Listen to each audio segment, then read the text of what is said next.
He signed the divorce papers without reading them. Didn't look up. Didn't say a word. Just picked up a pen, scrawled his name, and walked out the door to play golf with the woman he actually wanted. 6 years later, Julian Hayes is standing in a snowstorm outside Eleanor's door in Finland, shaking from the cold, asking one question: "Why did you leave me?" And Eleanor, who once folded herself into the shape of the perfect wife, who gave up Yale, gave up her dog, gave up her speed and her laughter and everything raw and real about herself, looks at him and says, "The fact that you don't know the reason is the reason." What happens to a woman who escapes a gilded cage? What happens to the man who built it when he finally looks up and realizes she's gone? This story is a slow-burning reckoning with the cost of being taken for granted. And the answer will surprise you. The value of this story is this: people don't leave because they stop loving. They leave because they finally start loving themselves. If that line made you feel something, like and share this video. Subscribe to the channel. Because we find stories like this so you don't have to. This content was manually researched, built, and edited by our team to bring you meaning and a lesson worth keeping. The first volley in the war for Kayla Hayes' soul wasn't a gunshot, but the slick, unnerving whisper of a legal document sliding across a 15-foot marble table. On the other side sat her husband, Derek, a man so absorbed in his own orbit, he barely registered her presence. He gestured at the papers with the same casual air he might use to ask for the coffee. His voice a flat monotone. I was thinking all night about what Leo said. If he really needs Chloe Miller in his life that badly, then I'm done fighting it. I'll sign.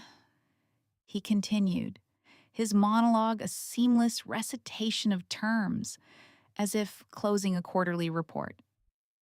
You'll get full custody of Leo. I don't need any of the assets. Transfer everything into a trust for him. Consider it my final contribution to his upbringing. Kayla finally set her mug down, the porcelain making a sharp clink in the cavernous silence as her world began to tilt. Derek, who are you talking to? He didn't even look up from his screen. That's when she saw it. The insidious blue pulse of the Bluetooth earpiece nestled in his ear. He was closing a deal, and just like that, the pieces of her fractured life slammed into place. He hadn't heard a single word. It was the same wave of absolute impotence that had been her constant companion for 5 excruciating years.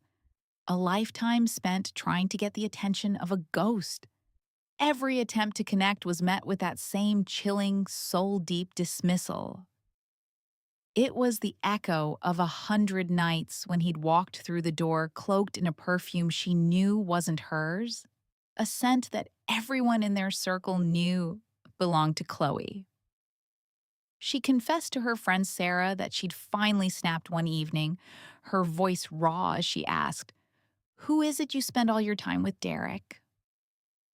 He had offered her that polished, weaponized smile, the one that disarmed investors and silenced critics. "Just a colleague," he'd murmured, his eyes glued to the glow of his tablet. It had gotten so bad, she wondered if he'd struggle to recall her full name. But on this morning, something deep inside her finally fractured for good. She was done being wallpaper. She flipped the document to the signature page and pushed it back across the marble expanse. Then sign it. I'm sure it won't consume more than a minute of your invaluable time. For the first time all day, the blue light went dark. Derek's gaze finally settled on her, a flicker of pure irritation in his eyes. But just as his eyes dropped to the paper, their son, Leo, burst into the dining room, a whirlwind of energy. "Daddy, are you going golfing with Aunt Chloe? Can I come?" As Derek began to rise, Kayla did something she hadn't done in half a decade. She slammed her palm down over his wrist, pinning his hand to the cold stone. Sign.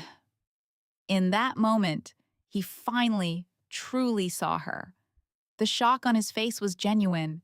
The quiet, ornamental wife he had curated in his mind wasn't supposed to have a spine, but Leo's voice grew louder, a childish, insistent whine that cut through the tension. Daddy, let's go! You know Aunt Chloe gets mad and says you're too slow if you make her wait. Okay, buddy. Okay. And in the next instant, the moment that still steals the air from my lungs, without a single glance at the document that would formally dissolve their marriage, Derek Hayes snatched a pen and scrawled his name across the line. Just like that. In a blur of motion, he and Leo were gone.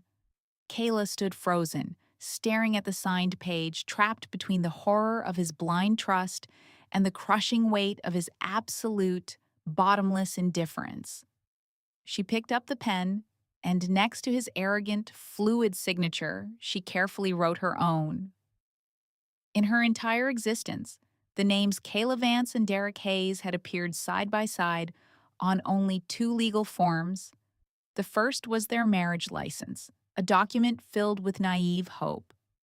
The second was this one, a testament written in ash. As she completed the final letter of her name, a single hot tear escaped and splattered onto the ink.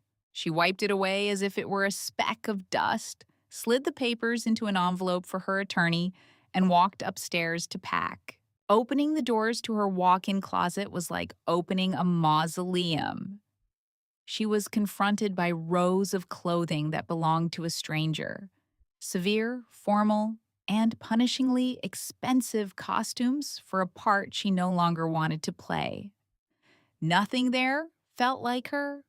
No one in Derek's sterile world knew that the girl she was before she turned 16 had a passion for bungee jumping, a lead foot, and a laugh that could fill an entire room. But marrying into the Hayes empire had sanded every interesting edge of her down to a smooth, forgettable surface. They hadn't wanted a person. They'd wanted a prop.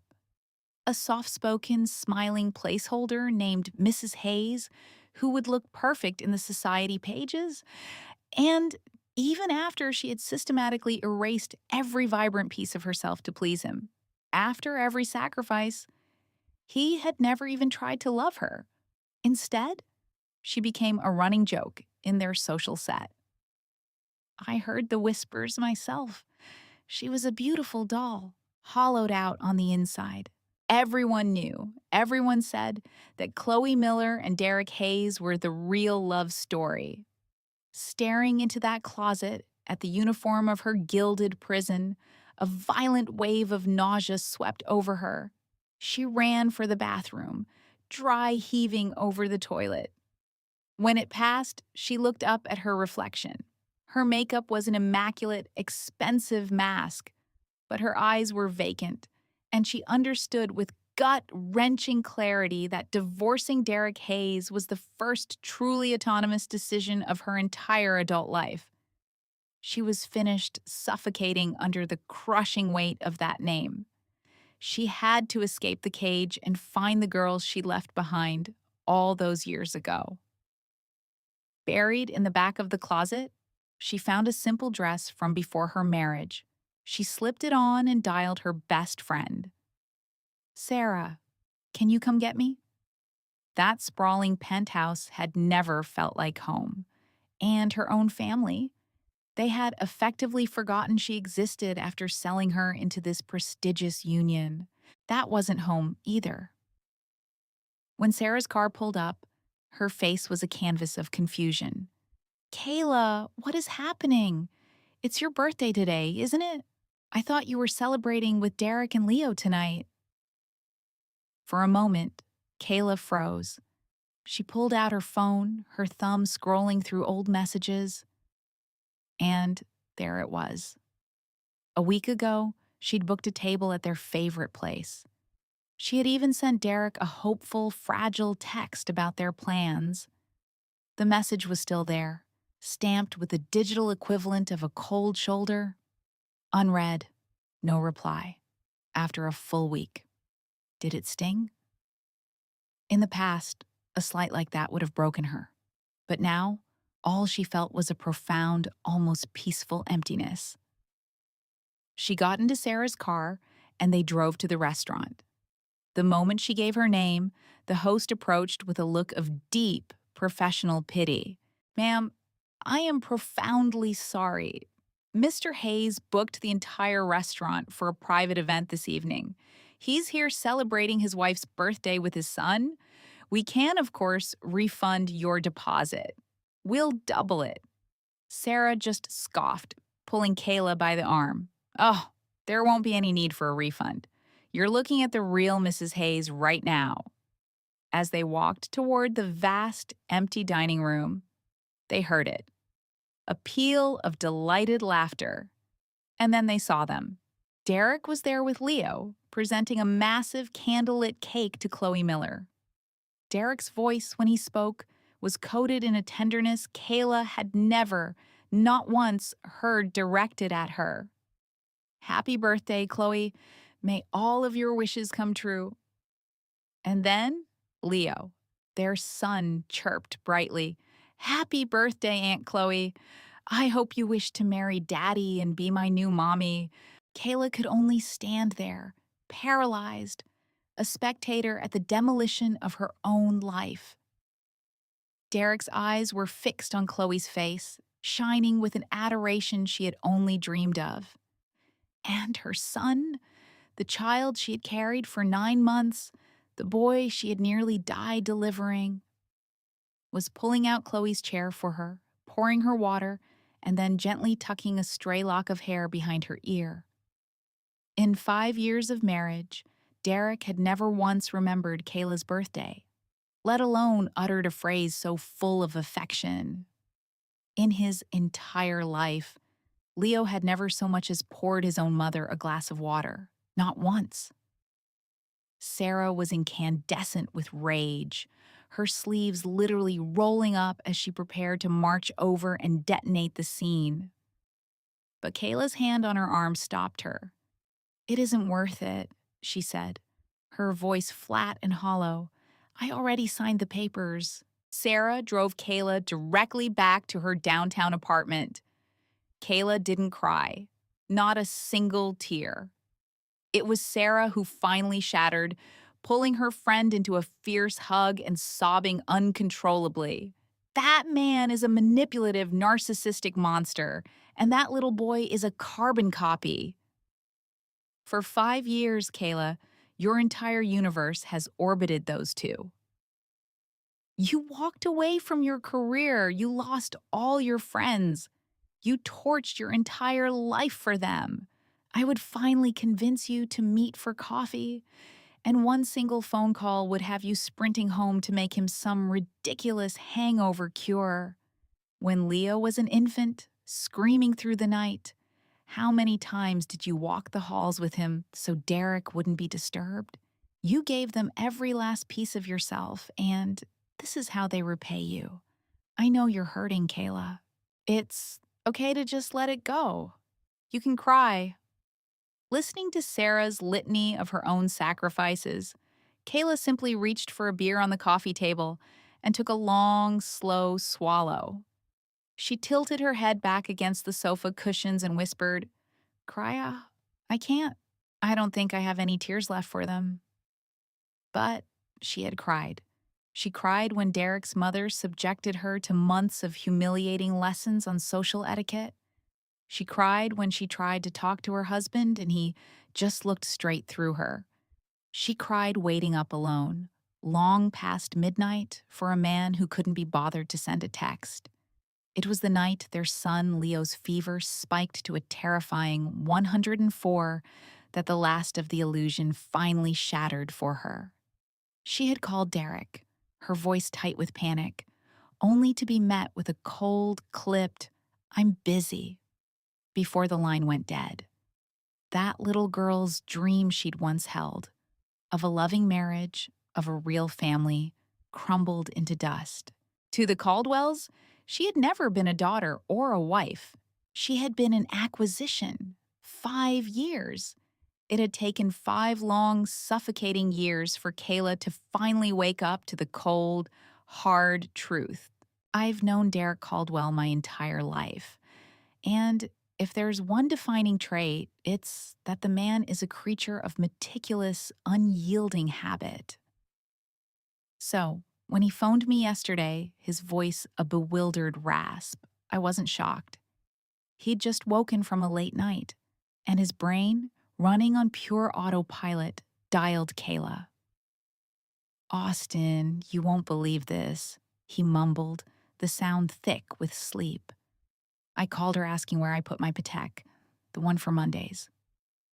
He relayed how, without missing a beat, she recited its exact coordinates. "It's in the walk-in closet, top drawer of the island. Your matching cufflinks are in the tray right below it." The exchange was so automatic, he said, that for a split second, his world felt right again. Then, the dead air on the line hit him, a crushing weight of silence that brought the new reality crashing down. They were divorced. She was no longer there to orchestrate his mornings. The perfectly warmed bowl of soup he preferred after a long night wouldn't be waiting. He sounded less heartbroken and more profoundly disoriented, telling me how alien it all felt, as if his mind hadn't yet accepted the finality of her departure from his life. He told me he heard her take a slow, deliberate breath before her voice shifted, becoming patient and clear, the way you'd explain something simple to a child. "You should probably have your housekeeper reorganize your closet," she suggested gently. "You can ask her for things from now on. We're divorced, Derek, do you remember? It's not really appropriate for you to keep calling me for this." All he could manage in return was a vague grunt, then admitted to me he walked to the drawer she named and found everything precisely where she said it would be. Derek thought the call was over, ready to disconnect. But then a decade of conditioning took over. He barked another demand into the receiver, something about wanting the seafood chowder from his favorite downtown spot delivered to his office at Caldwell Tower for the next 2 days. Then he hung up. I can just imagine the sharp, incredulous laugh that must have escaped Kayla's lips on the other end. It was like he was shouting into a void. Her words, her actions, her very absence simply failed to register in his world. I got the rest of the story later. She finally did the one thing she should have done years ago and blocked his number. To be thorough, she even blocked the direct line to their son Liam's preschool teacher. But she forgot the one person you can never truly block, his mother. So, as Kayla tried to salvage her day with a late lunch, she was intercepted on the street by the formidable Eleanor Caldwell. The woman moves with the certainty of a storm front. I heard she practically strong-armed Kayla into the back of her chauffeured sedan. The moment the heavy door clicked, sealing them in, Mrs. Caldwell tossed a thick stack of glossy photographs into Kayla's lap. They were intimate portraits of Derek with a woman named Ashley. "Kayla, your failure is more profound than I can articulate," she began, her voice like chipping ice. "From the day you turned 16, I personally sculpted you into the perfect Caldwell wife. It was a full-blown character assassination. His mother was just spitting fire." "A decade," she hissed, her voice laced with contempt. "An entire decade has passed, and you still haven't managed to make my son love you. If I had known how utterly useless you would be, I would have overlooked your background and chosen someone else from the start." In her rage, she threw a small picture frame, and its silver corner caught Kayla's neck, drawing a thin, crimson line. The insane part is, when the Caldwells first selected her, every girl in our town was sick with envy. But I had seen the cracks in the facade over the years. From the moment she turned 16, her life ceased to be her own. Her freedom vanished. Her whole world became a relentless regimen of training and polishing, all to become the flawless Mrs. Derek Caldwell. That kind of suffocating pressure is enough to shatter anyone. I still remember our senior year when she made a desperate, final bid for freedom. She started very publicly dating some guy, ensuring Derek would find out, praying it would be enough to make him finally break their engagement. But Derek, he did absolutely nothing. He didn't say a word. His family simply handled it, swooping in like a silent cleanup crew. In the span of a day, she was gone, shipped off to a notoriously strict finishing school in the Swiss Alps. She has only been officially married to Derek for 5 years, but the Caldwell family has been controlling her for 10. A full decade of her life gone. So, when I heard she finally met his mother's glare, her voice as steady as steel, and said, "I've already signed the divorce papers," I felt a surge of genuine admiration. I am not seeking custody of our son, and I am not taking a single dollar. I am leaving with absolutely nothing. Just imagine the raw power in that statement. She effectively told the old matriarch, "Since you despise me so much, this is your chance. Go find a daughter-in-law you can actually stand." She turned to exit the car, but after a moment of stunned silence, Mrs. Caldwell lunged, her hand clamping around Kayla's wrist. "Kayla, you wouldn't dare," she whispered, her voice a threat. Her long crimson nails dug into Kayla's skin, but Kayla just turned her head back slowly, a small, unnerving smile touching her lips. "Oh, there's nothing I wouldn't dare to do anymore. That name, Mrs. Caldwell, it was never a title of honor. It was a life sentence." With that, she pushed up her sleeve, revealing the pale, silvery lines that crisscrossed the delicate skin of her wrist. Old scars. It was the first time she had ever let another person see them. I was told Mrs. Caldwell snatched her hand away as if she touched a hot stove, her eyes wide at the sight of those twisted centipede-like marks. Kayla gently traced the path of an old scar, that same ghostly smile fixed on her face. "I never, ever wanted to be your son's wife," she said softly. "Whenever the pressure became unbearable, whenever I felt like I couldn't breathe, this was the only thing that made me feel like I was still real." She then locked eyes with the older woman, whose face had drained of all color. "Do you have any idea what I used to scream in my nightmares for the last 10 years? I screamed, 'Will someone please, please save me?' But I understand now. The only one who can save me is me." Her voice gained strength. "The only path to a life I want to live is to be completely free, to just be myself again." After delivering that devastating truth, Kayla calmly opened the car door and walked away into the city bustle. And for the first time in anyone's memory, Eleanor Caldwell didn't even try to stop her. But that kind of white-hot rage has to go somewhere. Kayla made her way to a private storage garage and pulled a dust cover off a vehicle I never knew existed. A stunning, cherry red convertible, a forgotten relic from her life before the Caldwells.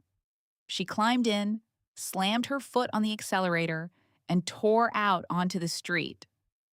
Then, in a twist of fate or just staggeringly bad luck, she blew through an intersection and smashed directly into a black Maybach. The license plate was a custom Caldwell family crest. Of course it was. It was Derek's car. I was sitting right beside him. His assistant, Ryan, shot out of the passenger side, furious and ready to unleash hell. And then he saw the other driver. He froze mid-stride. "Mrs. Caldwell?" Kayla seemed completely unfazed. In the 5 years of their marriage, Everyone in Derek's orbit had come to see her as a quiet, gentle, almost invisible presence. She was, for all intents and purposes, a beautiful piece of household decor. To see a woman like that driving a roaring sports car with such wild abandon, it was jarring to say the least, but she offered no explanation. She simply handed Ryan a business card. "If there's any damage, have him contact my insurance manager." Then she slid a pair of dark sunglasses onto her face, gave the engine a defiant rev, and peeled out, leaving him standing there, speechless. Ryan scrambled back into the Maybach, looking utterly bewildered. He stammered, "Mr. Caldwell, that was Mrs. Caldwell." And Derek, sitting next to me, massaging his temples, replied without a flicker of emotion, "Let's go." It was as if it made no difference to him whether the person who had just crashed into his car was a total stranger or his own wife. Ryan knew not to press the issue, but none of us, least of all Derek, could have possibly imagined that we would encounter her again in just 3 hours. I was with Derek at a private racetrack deep in the suburbs, there to finalize what was supposed to be a mind-numbingly dull land development deal. But the air was electric. A real championship race was underway. My attention was captured by one car in particular, a cherry red blur that was effortlessly dominating the track, its handling flawless. It took the checkered flag with astonishing ease. The driver emerged, and a sudden, profound silence fell over the entire crowd. The driver was clad in a skin-tight crimson racing suit that highlighted a lean, powerful physique. Every single person was transfixed. Even Derek, a man I've known my whole life, had a look of pure, unadulterated admiration on his face, an expression I had never seen before. And then the driver pulled off the helmet, and my own stomach dropped. It was Kayla. I couldn't stop the words from escaping my lips as a stunned whisper, "Derek, man, your ex-wife is a champion race car driver." He didn't answer. He just stared, his face a mask of disbelief, as if he were looking at the most beautiful ghost he could ever imagine. He just watches. It's a familiar position for him, perched above the fray, observing. He watches as a dozen other men, men of influence and new money, let their eyes linger on his Brittany. Their admiration so raw and undisguised it's almost vulgar. A muscle in Jake's jaw clenches, a flicker of possessiveness he mistakes for pride. Brittany, for her part, has known Jake was there for hours, of course, but she hasn't offered him so much as a sideways glance. For years, this was their silent contract, their little game. Outside the gilded cages of high society galas, they were strangers, orbiting the same sun but never acknowledging the pull. It's precisely how he'd always wanted it.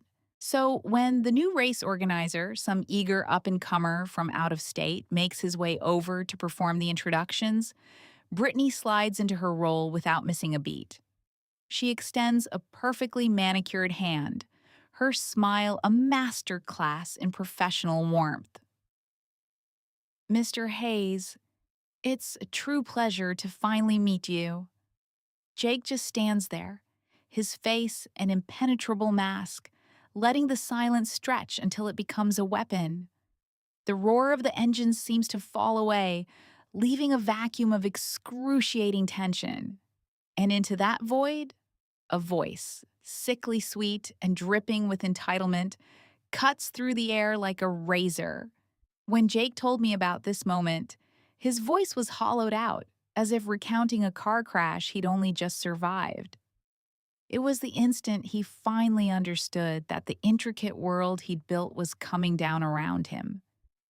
He'd just shaken hands on a multi-million-dollar sponsorship deal right there in the VIP lounge, the scent of victory thick in the air. That's when she appeared. He said Brittany slid out of his Maybach like a panther, glided over to him, and hooked her arm through his with a grip that was pure ownership. And then, he said, she looked past him, directly at his wife, Sarah, and offered a small, triumphant smile that was more brutal than a slap. It was the smile of a victor claiming her prize. I've never liked Brittany, and hearing that made something in my own gut twist with acid. As they turned to leave, a voice from the crowd drifted over, a clumsy remark from someone who didn't know the players. Damn, Mr. Hayes even brings his wife to his business meetings. Now that's commitment. My friend told me his assistant, Spencer, who was still standing beside Sarah, shot her a look. A quick, involuntary flash of pity that was 1,000 times worse than the comment. And Jake knew, with a certainty that chilled his blood, what she must have been thinking in that exact moment. What a pathetic woman. Can't even keep her own husband. He told me Sarah didn't say a word. She just turned, her spine ramrod straight, and walked away, leaving the thunder of the racetrack and the wreckage of her marriage behind her. He wouldn't know it for hours, of course, but the first thing she did was get in her car and call her lawyer. "How much longer?" she asked, her voice steady. 7 days, the lawyer replied. Just 7 more days until the papers were finalized. After a decade of what must have felt like being boiled alive 1 degree at a time, 7 days was nothing. But just as she was taking her first real breath of freedom, her phone buzzed with the office's ringtone. It was Spencer, Jake's ever-loyal assistant. "Mrs. Hayes, the CEO was just wondering when that seafood chowder you make might be delivered to the office for his lunch." "Oh, and one more thing," Spencer added, his voice professionally cheerful, entirely oblivious. "Connor's teacher called the office? She said she couldn't get a hold of you? He forgot his craft project at home? She was wondering if you could possibly drop it by the school?" And in that instant, Jake said, the image must have rushed back to her with brutal clarity.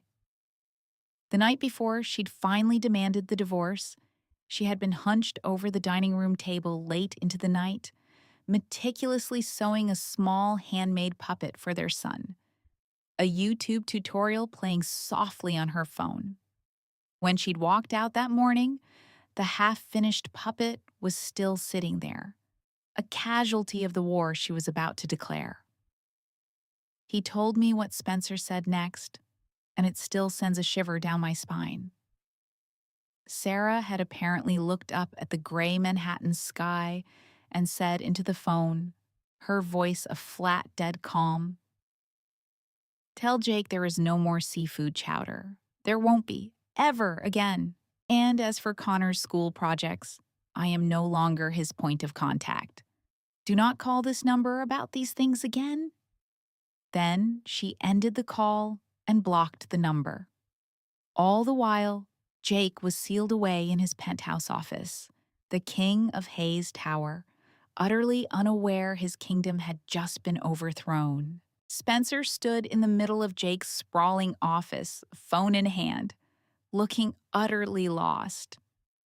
"Sir, Mrs. Hayes hung up on me. I tried her back, but it went straight to voicemail. I think she may have blocked my number. Perhaps you should try calling her?" Jake told me he let out an irritated sigh, annoyed by the interruption, and for what felt like the first time in years, pulled out his own phone to deal with a domestic issue.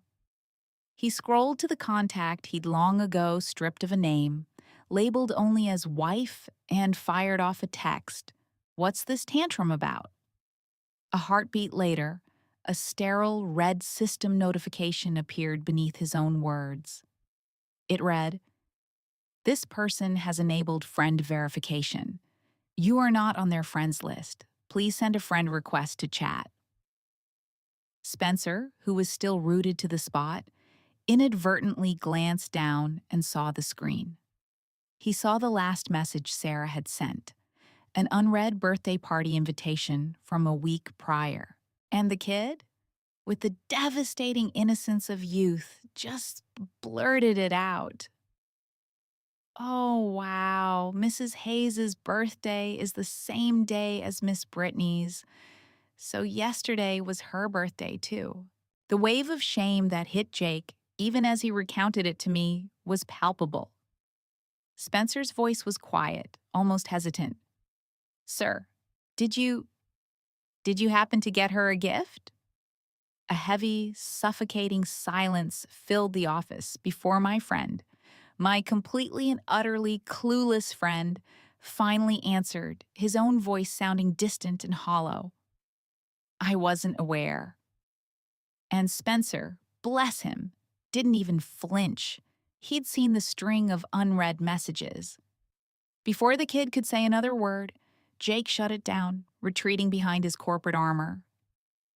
Get her a supplementary birthday gift. You handle it. Yes, sir, Spencer murmured. But when he looked up, Jake's eyes were already scanning a financial report on his monitor, the entire uncomfortable exchange dismissed, compartmentalized, and forgotten. Spencer let out a breath he didn't realize he was holding and turned to leave. An errand boy sent to buy a conscience for a woman whose world was burning to the ground. Later that evening, the gift Spencer had chosen, a ridiculously expensive necklace, was delivered to Sarah's door. She was momentarily surprised, but then, without a second thought, she refused the package. She had absolutely no idea what kind of twisted game Jake was trying to play. Her birthday had come and gone, a ghost at a feast she hadn't attended. What was the point of a gift now? For the last 10 years, her singular birthday wish had been the same, a desperate silent prayer. Freedom. By finally agreeing to the divorce, Jake had, in his own careless and destructive way, finally granted that wish. She had assumed this 7-day legal cooling-off period would be just that, a complete and total separation. But moments after the courier departed, her phone lit up with a text from a number she couldn't block. It was Jake's mother. Sarah, I don't care what kind of adolescent drama you and Jake are manufacturing, but as long as you are not legally divorced, my grandson will not be made to suffer for it. Sarah let out a short, sharp laugh. How could their son, Connor, possibly suffer? He was the one who had been quietly pleading with them to divorce for the last year. Before she could even process the audacity, a second message appeared. If you want this to proceed smoothly, you will be at the family estate this weekend to spend time with my grandson, as is the tradition. Sarah felt a chill. Jake had always despised the suffocating formality of his family, and they had fled the sprawling Greenwich compound for a sterile Manhattan penthouse years ago. After Connor was born, a rigid compromise was struck. Every weekend, she would bring him back to the estate.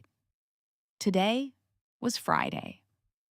On any other Friday, she would have already collected Connor from school and been packing their bags. Jake was always buried in work, rarely home before 10 p.m.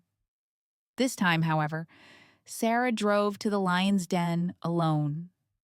And when she pushed open the massive oak door, the shock of it hit her like a physical blow. Jake was already there, waiting for her. This is the part of the story where, even knowing what a blind fool he'd been, a piece of my heart breaks for the guy. He told me he was trying to manage the situation, to regain control. Sarah attempted to sweep past him toward the grand staircase, but he physically moved to block her path. He asked her, his voice devoid of any real warmth, "Did you like the birthday gift?" Sarah just stared at him, utterly baffled. A flicker of confusion crossed her face. Doesn't he even know I refused it? And then the cold, hard truth landed.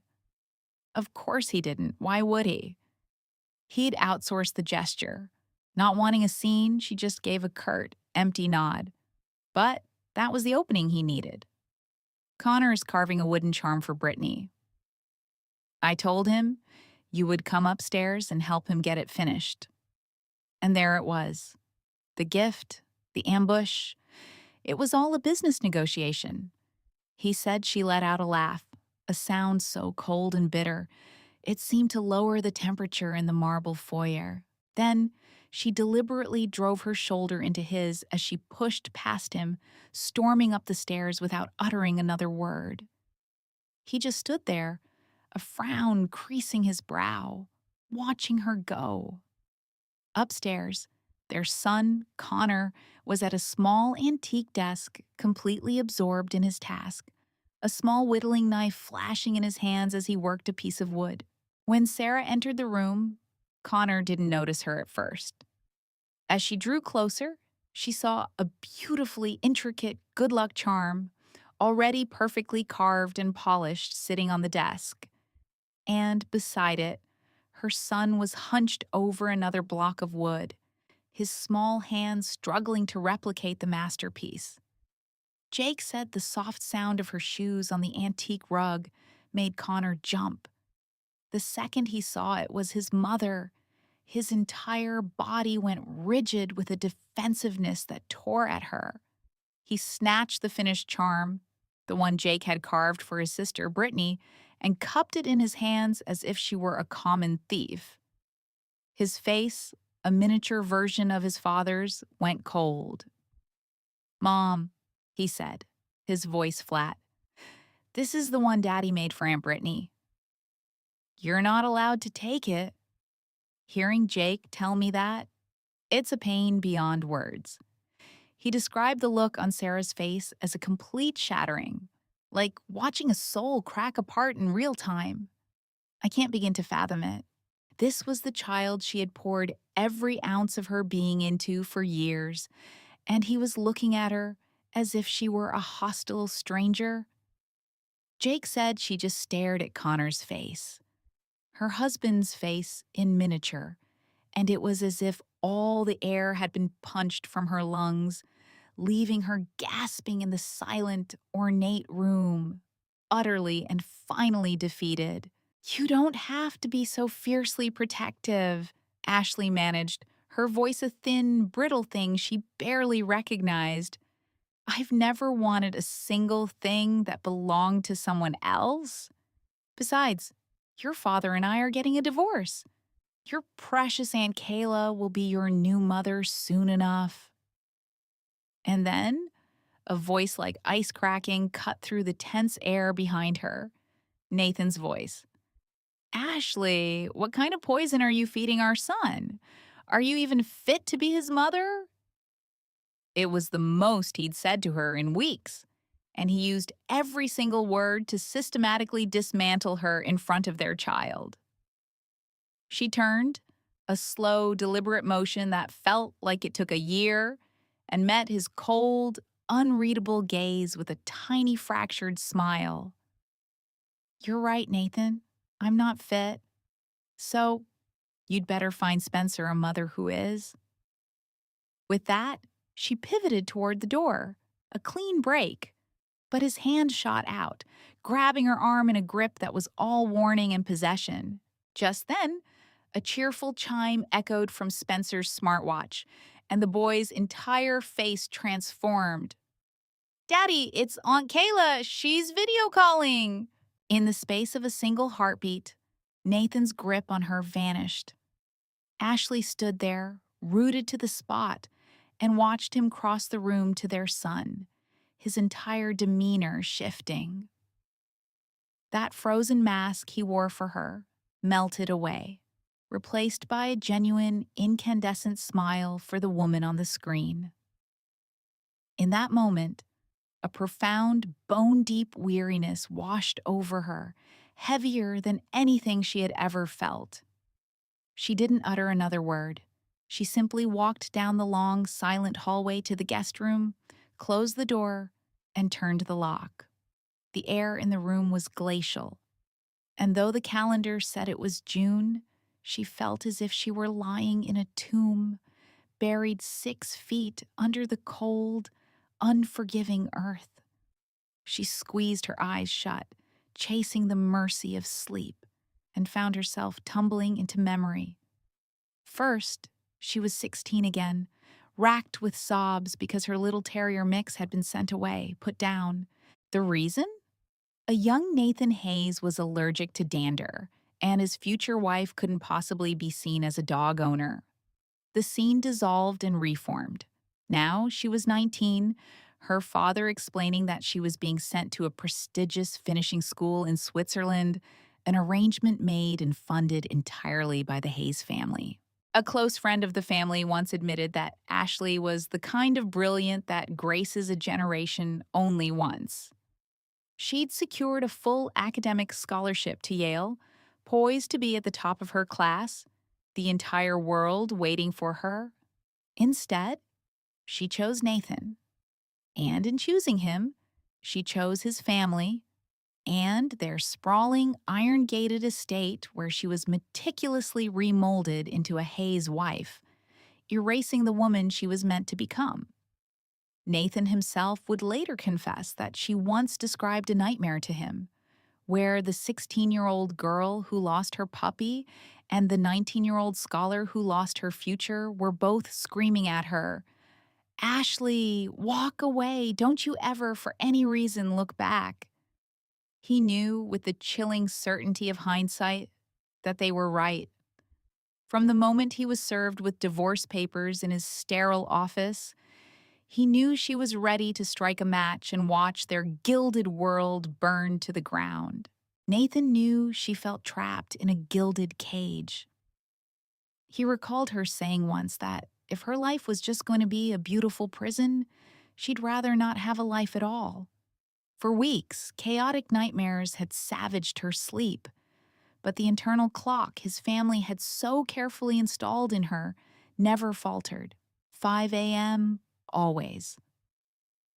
In the life that was now just a fading ghost, this was when she would rise to prepare breakfast for him and their son Spencer. That particular morning, however, he'd come downstairs to find only a single, still warm glass of milk on the vast marble island. He knew she'd been stewing over his mother's latest veiled threat, her newest command. He saw the crushing weight of it all in the way he sighed, turned, and walked out the door, leaving the silent, empty house behind him. The terrifying truth he would discover later that day was that the house had been empty for hours before he even woke. Ashley was gone. He learned that she and Spencer had left long before dawn. They had driven out with her friend Jessica to simply watch the sunrise together, just the three of them.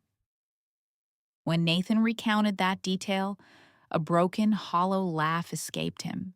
It was painfully obvious to everyone, even to him, that Spencer no longer needed that kind of maternal hovering. And yet, his mother relentlessly insisted Ashley return to the family estate. In the cold calculus of the Hayes dynasty, she had never been the matriarch, never truly been Nathan's wife. He admitted she was merely a placeholder for them, a prop to be positioned on the grand stage of their lives. She was a decorative vase, required to be on display wherever the real Mrs. Hayes was expected to be seen. After that soul-crushing weekend, her best friend Jessica immediately intervened. She dragged Ashley down to the local university campus, just to watch the college baseball team run drills. Jessica had told her, "You need to get your head out of that house and back on straight." And unbelievably, it worked. Nathan later heard how these 18-year-old kids, with their uncomplicated charm, had called her mom and showered her with an innocent, direct attention she hadn't felt in a decade. After just a few days of being seen as a person again, not a possession, Ashley's entire spirit began to lift. Nathan heard that Jessica was ecstatic. She'd nudged her friend, saying, "See, now that you've remembered what decent, normal men are like, don't you finally feel like that cold old man Nathan isn't worth a single one of your tears?" And Ashley had smiled, a genuine, radiant smile he hadn't seen since they were kids. "Yeah," she'd replied, her voice clear. "I don't love him anymore." Seeing her friend finally break the spell, Jessica grew even more animated. "That's my girl! I've been telling you that for years." When that conversation was relayed back to him, it was, by all accounts, like watching the man implode. So there was Nathan, a silhouette in the brightly lit doorway of a charity gala, watching a small circle of men corner his wife. They were laying the charm on so thick it was suffocating. One of them, he would repeat the words verbatim later, actually said, "You should have divorced him years ago. Any one of us would treat you so much better than that cold, emotionless Nathan Hayes." Imagine the soul-crushing impact of hearing your own character assassination. They were telling her to find a young, ambitious guy and just live. And the part that completely eviscerated him, the part he could barely speak aloud. Ashley was about to smile, to laugh in agreement with them. At that precise instant, as she was about to validate every damning word, his assistant Derek, standing at his elbow, let out a sharp, deliberate cough. Only then did she turn and see him.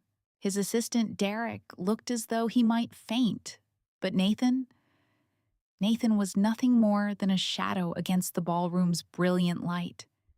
He was using every ounce of his formidable self-control to keep his face a perfect, unreadable mask.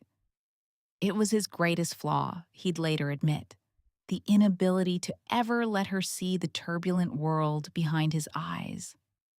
And Ashley's response? She acted as if he wasn't there. She completely erased his existence from the scene, turning to pull her friend Jessica away as if he were just part of the decor. She must have thought he'd just let her walk away. But something inside him finally shattered. He couldn't just stand there and watch his entire world turn its back on him. He moved, blocking her path, and his hand closed around her arm. "There's a family gathering. You're coming with me." Without allowing a moment for protest, he steered her through the throng and out into the cool night air, straight to his waiting car. Once inside the silent, leather-bound interior, she just sat there, utterly shell-shocked, moving as if in a trance. In her world, the Nathan she knew had always treated her with the detached care one might afford a piece of fine china, or worse, with a complete disregard for her thoughts and feelings. This sudden, raw display of possessive force, it was a side of him she had only ever seen in the chilling privacy of their bedroom. As she struggled to gather her scattered thoughts, he spoke again, his voice tight with a strange strain. "Ashley, for families like ours, isn't suitability the most important thing?" It was the worst possible thing he could have said, and he knew it the instant the words left his mouth. It took her a full second to process that he was throwing her own conversation with Jessica back in her face. He was arguing that love was irrelevant, that being cherished, being truly seen, all of it was a luxury their kind couldn't afford. A bitter, hollow laugh escaped her lips, and for the first time that night, she turned to him with a look of such pure, Arctic fury, it shocked him into absolute silence. "But your definition of suitability," she said, her voice trembling with a decade of suppressed rage, is built entirely on my silent, unending suffering. And what on God's green earth gives you the right to demand that of me, Nathan? He just stared at her.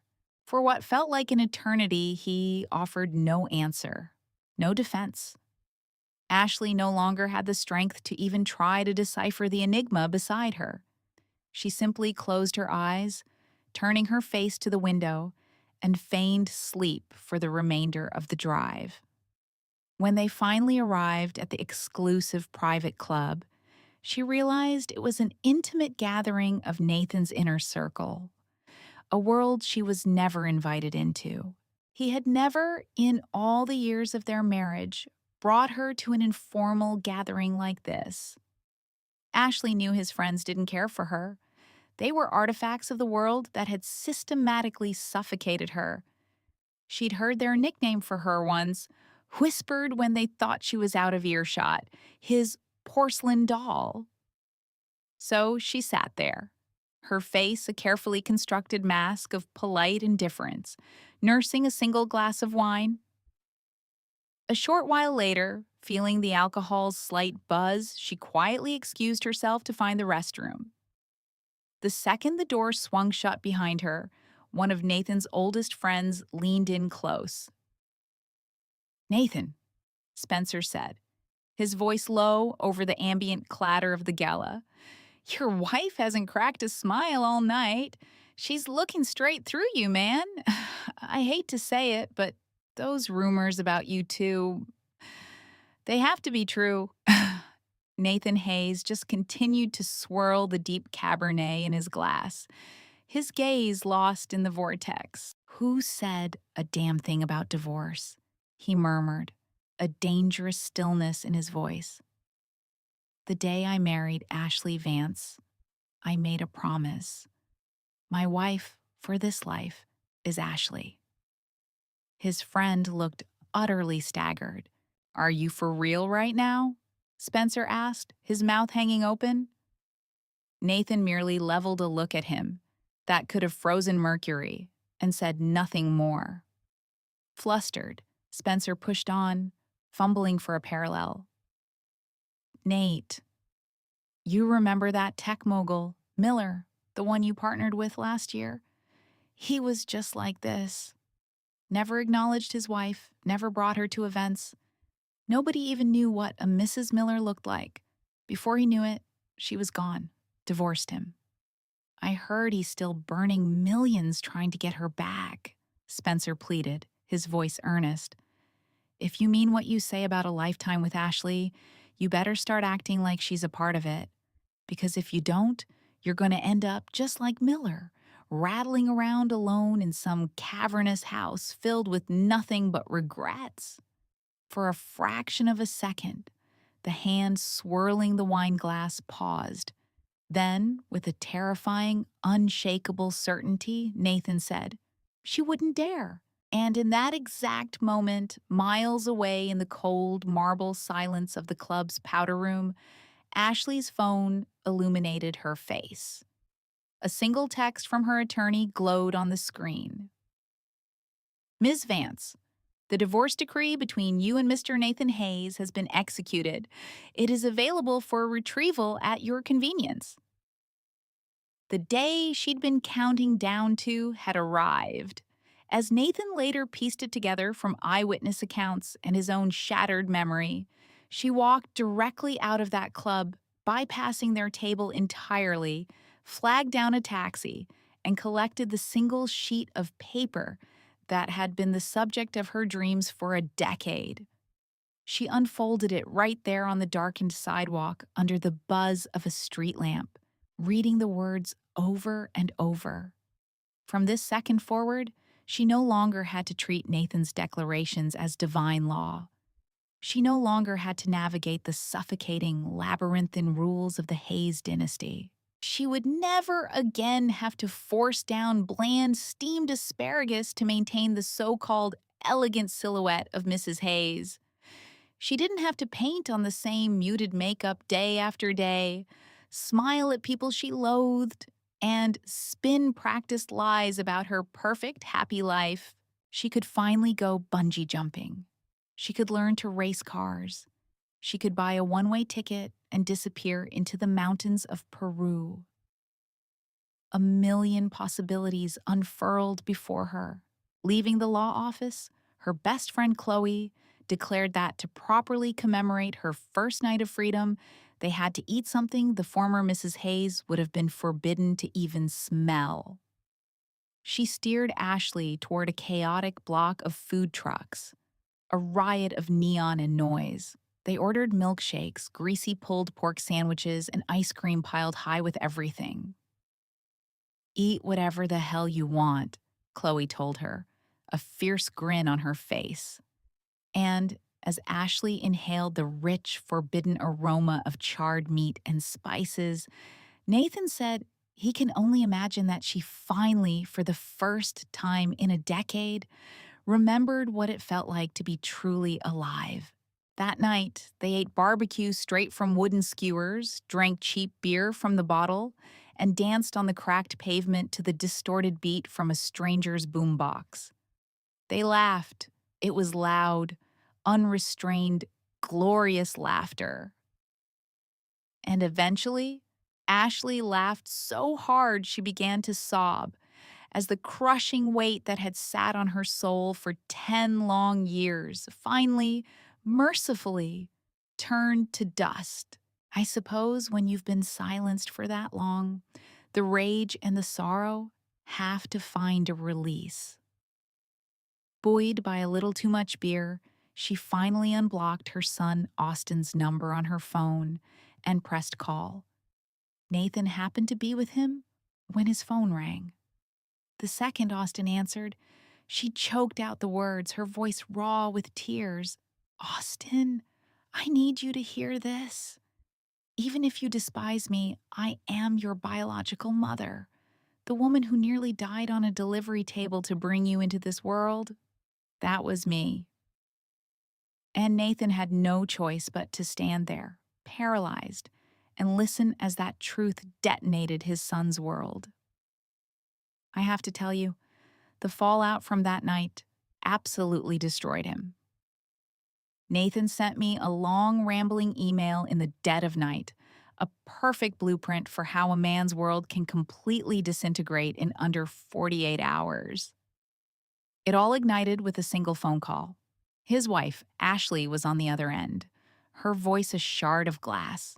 I was the one who held your head over a toilet all night when you had that stomach flu, she said.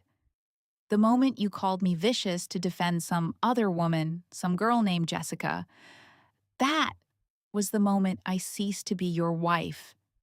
You don't get to call me that. You forfeited that right. And Nathan, in his profound and tragic ignorance, just stood there and asked, Ashley, what in God's name are you talking about? He honestly had no idea. The way Nathan recounted it, you could still feel the shock vibrating through his words.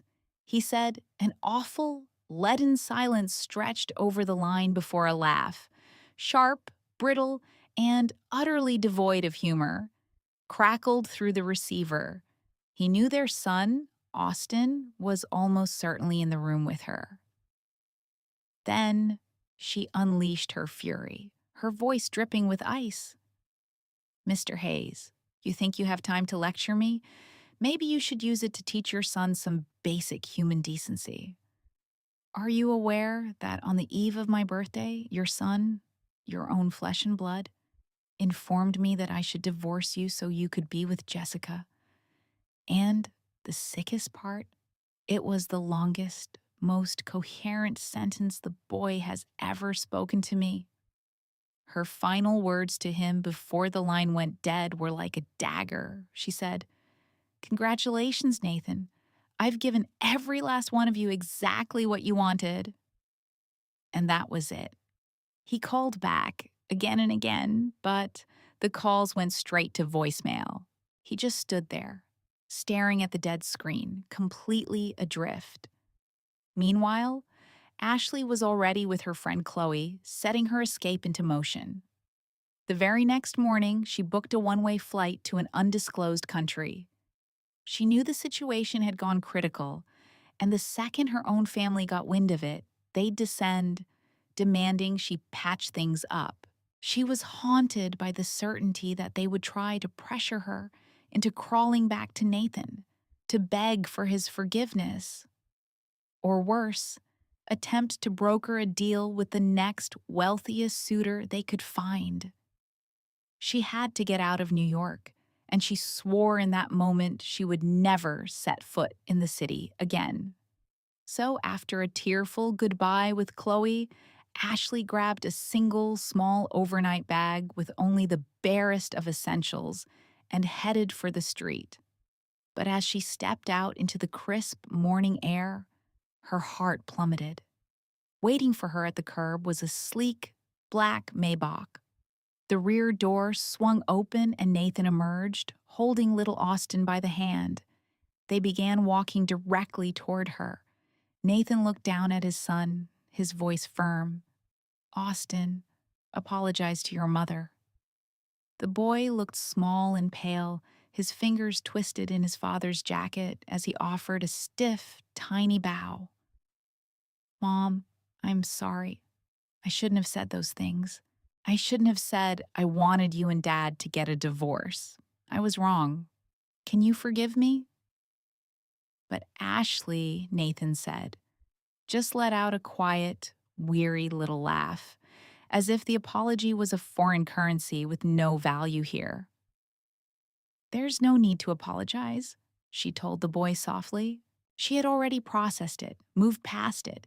She was completely and irrevocably done. But then, Nathan did something he later admitted stunned even himself.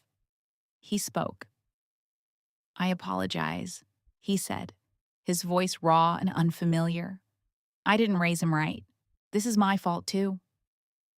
It was nothing short of a miracle. The day Nathan Hayes, a man whose pride was the very architecture of his personality, admitted he was wrong.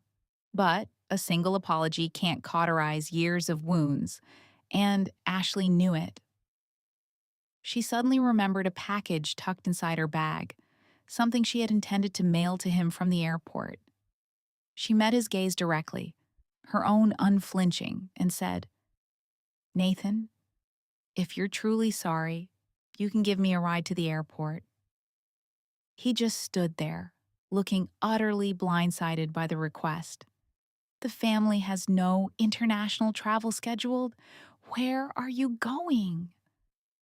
A sad, ironic smile touched her lips, twisting the knife just a little deeper. "Right. So, unless it's official Hayes family business, I'm not permitted to have plans of my own?" He immediately began to backtrack, stammering, No, that's not what I meant at all." For the first time in his life, Nathan sounded genuinely flustered. But she was long past the point of caring. You had to admire the brutal symmetry of it all. He was the man who had driven her to their wedding, delivering her into what she now viewed as a gilded prison. It was only right that he should be the one to drive her away from it, to personally sever the final thread that bound them.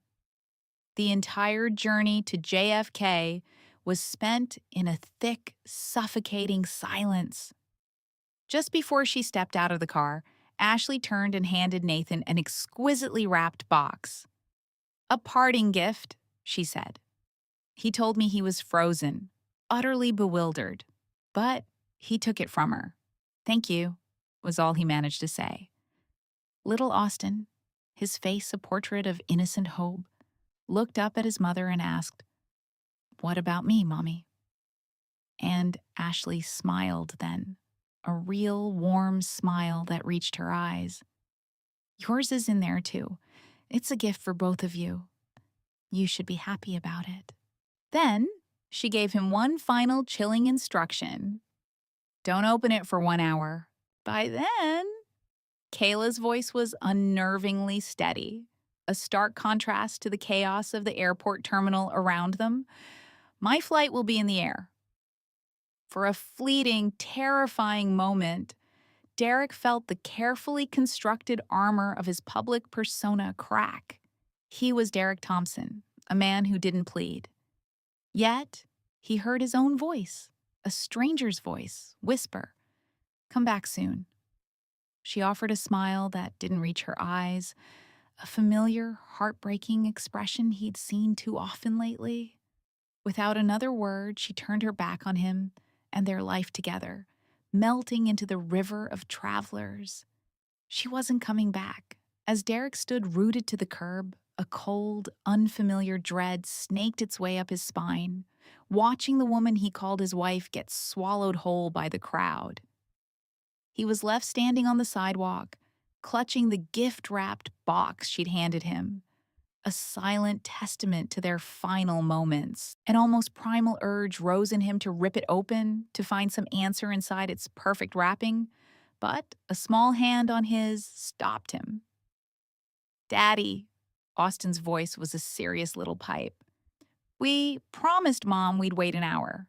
A promise is a promise." And so, for the next 60 minutes, Derek sat inside the climate-controlled silence of his ridiculously expensive sedan, a multi-million-dollar financial report resting unread on his lap. He confessed he never saw a single number. His focus was laser-sharp, locked on that box. When the hour finally crawled by, Austin, vibrating with a child's pure excitement, reached for it. "Daddy, what is it? Why did Mommy give us that such a big secret?"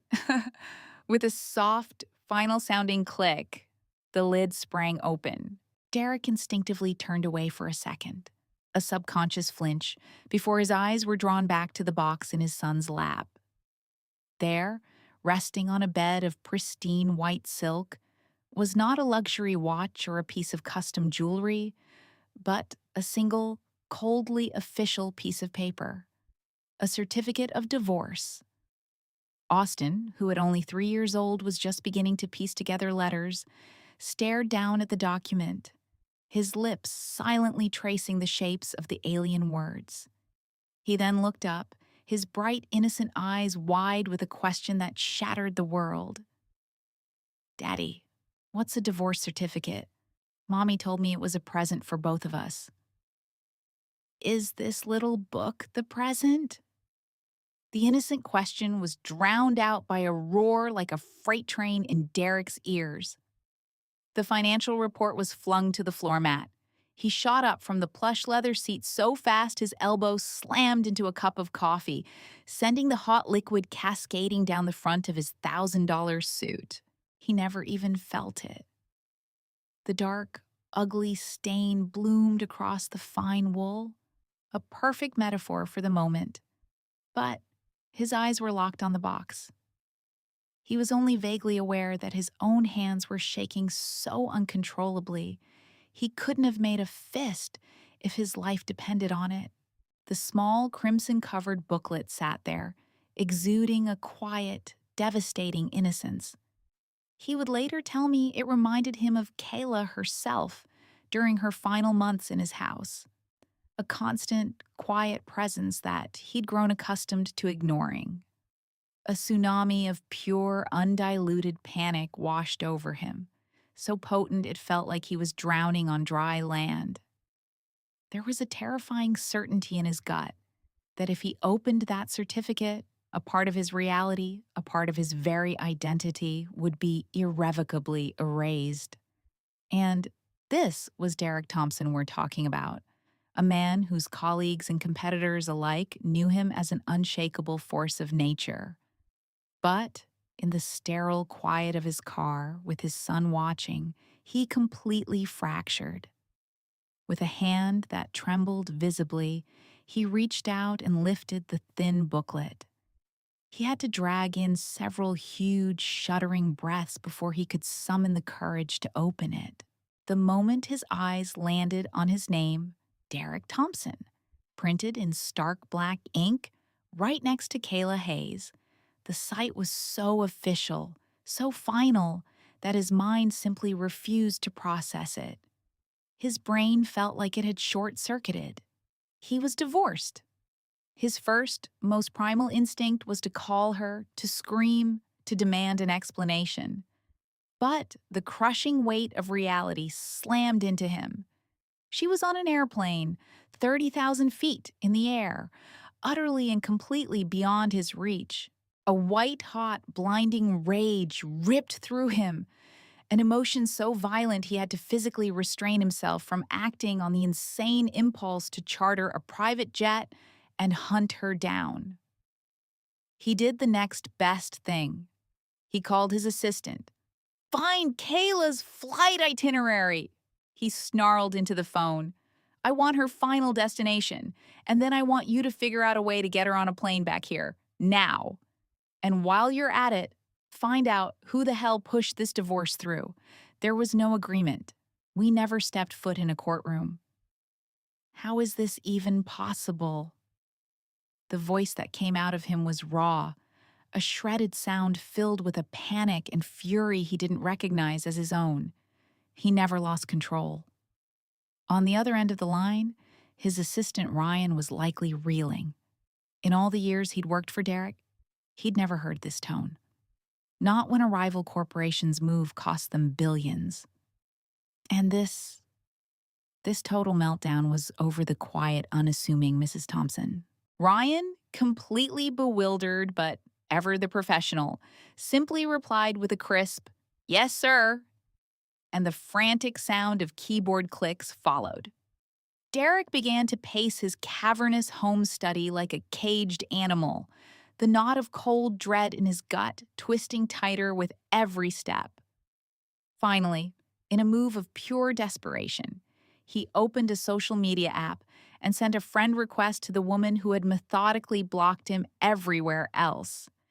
His thumbs flew across the screen.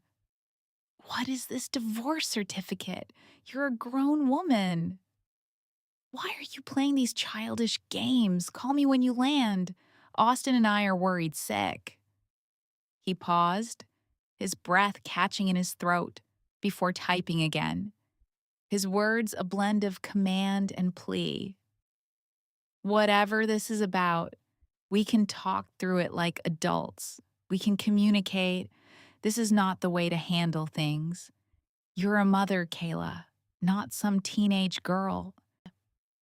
But every single message was launched into a digital abyss, met with nothing but profound, deafening silence. Derek finally collapsed into the unforgiving leather of his office chair, pinching the bridge of his nose, feeling an exhaustion so deep it felt like it had settled in his bones. Beside him, Austin, who had been building a tower with his blocks, looked up, his gaze impossibly clear and direct. "Daddy, does this gift mean Mommy isn't our mommy anymore?" The question hung in the tomb-like silence of the room, echoing her other words that were now seared into his memory. "So did our son." A massive, unmovable lump formed in Derek's throat, a physical pressure on his chest that made it hard to breathe. After what felt like an eternity, he whispered to the empty space around him. "Kayla, did you really just give up on us?" The waiting that followed was a special kind of hell. "Hasn't the plane landed? Kayla, where in God's name did you go?" Derek had lost count of the times he'd checked his watch, the number of increasingly frantic messages he had fired off into the void. With each passing minute of silence, a strange, insidious feeling of victimhood began to curdle in his gut. He was the one who had been wronged. He and Kayla had been compatible. They had maintained a peaceful, functional coexistence for 5 years. What would possess her to detonate their lives with a surprise divorce, to vanish without a single conversation? His mind replayed their last conversation from the day before, the memory of her cold, lifeless tone sending a clammy sweat breaking out across his forehead. Just then, the sharp buzz of his phone sliced through the silence. He snatched it from the desk, answering before he even registered the caller ID. Kayla, you finally call me back. I've sent you 100 messages. Why didn't you answer me? A beat of confused silence met his frantic questions before a hesitant voice replied, Sir, it's me. It was Ryan. Derek glanced at the screen, and the fragile flicker of hope that had ignited in his chest was instantly snuffed out. He rubbed his temples, his voice dropping into a low, dangerous growl. My apologies. I'm on edge. What did you find? Tell me you have something on Mrs. Thompson. When Derek later recounted this conversation, he described how his assistant, Ryan, was choosing his words with such surgical precision. You could practically hear the man sweating. Sir, Ryan began, we traced Mrs. Hayes to a flight that landed in Europe. But that's where the trail goes cold? She must have booked connecting flights under a different name. We have no definitive country of residence for her at this time. His voice seemed to shrink with every word. Derek, in contrast, was radiating an anger so cold it was terrifying. After a long, heavy pause, he finally asked, his voice pure gravel, the divorce. What did you find out about the papers? We found the filing, sir, Ryan confirmed, his voice tight. The agreement, sir. It bears your signature. We had our legal team review it, and we even brought in a forensic document examiner. Both have verified it. Everything is... Unfortunately, everything appears to be perfectly in order. That was the sentence that shattered what was left of his composure.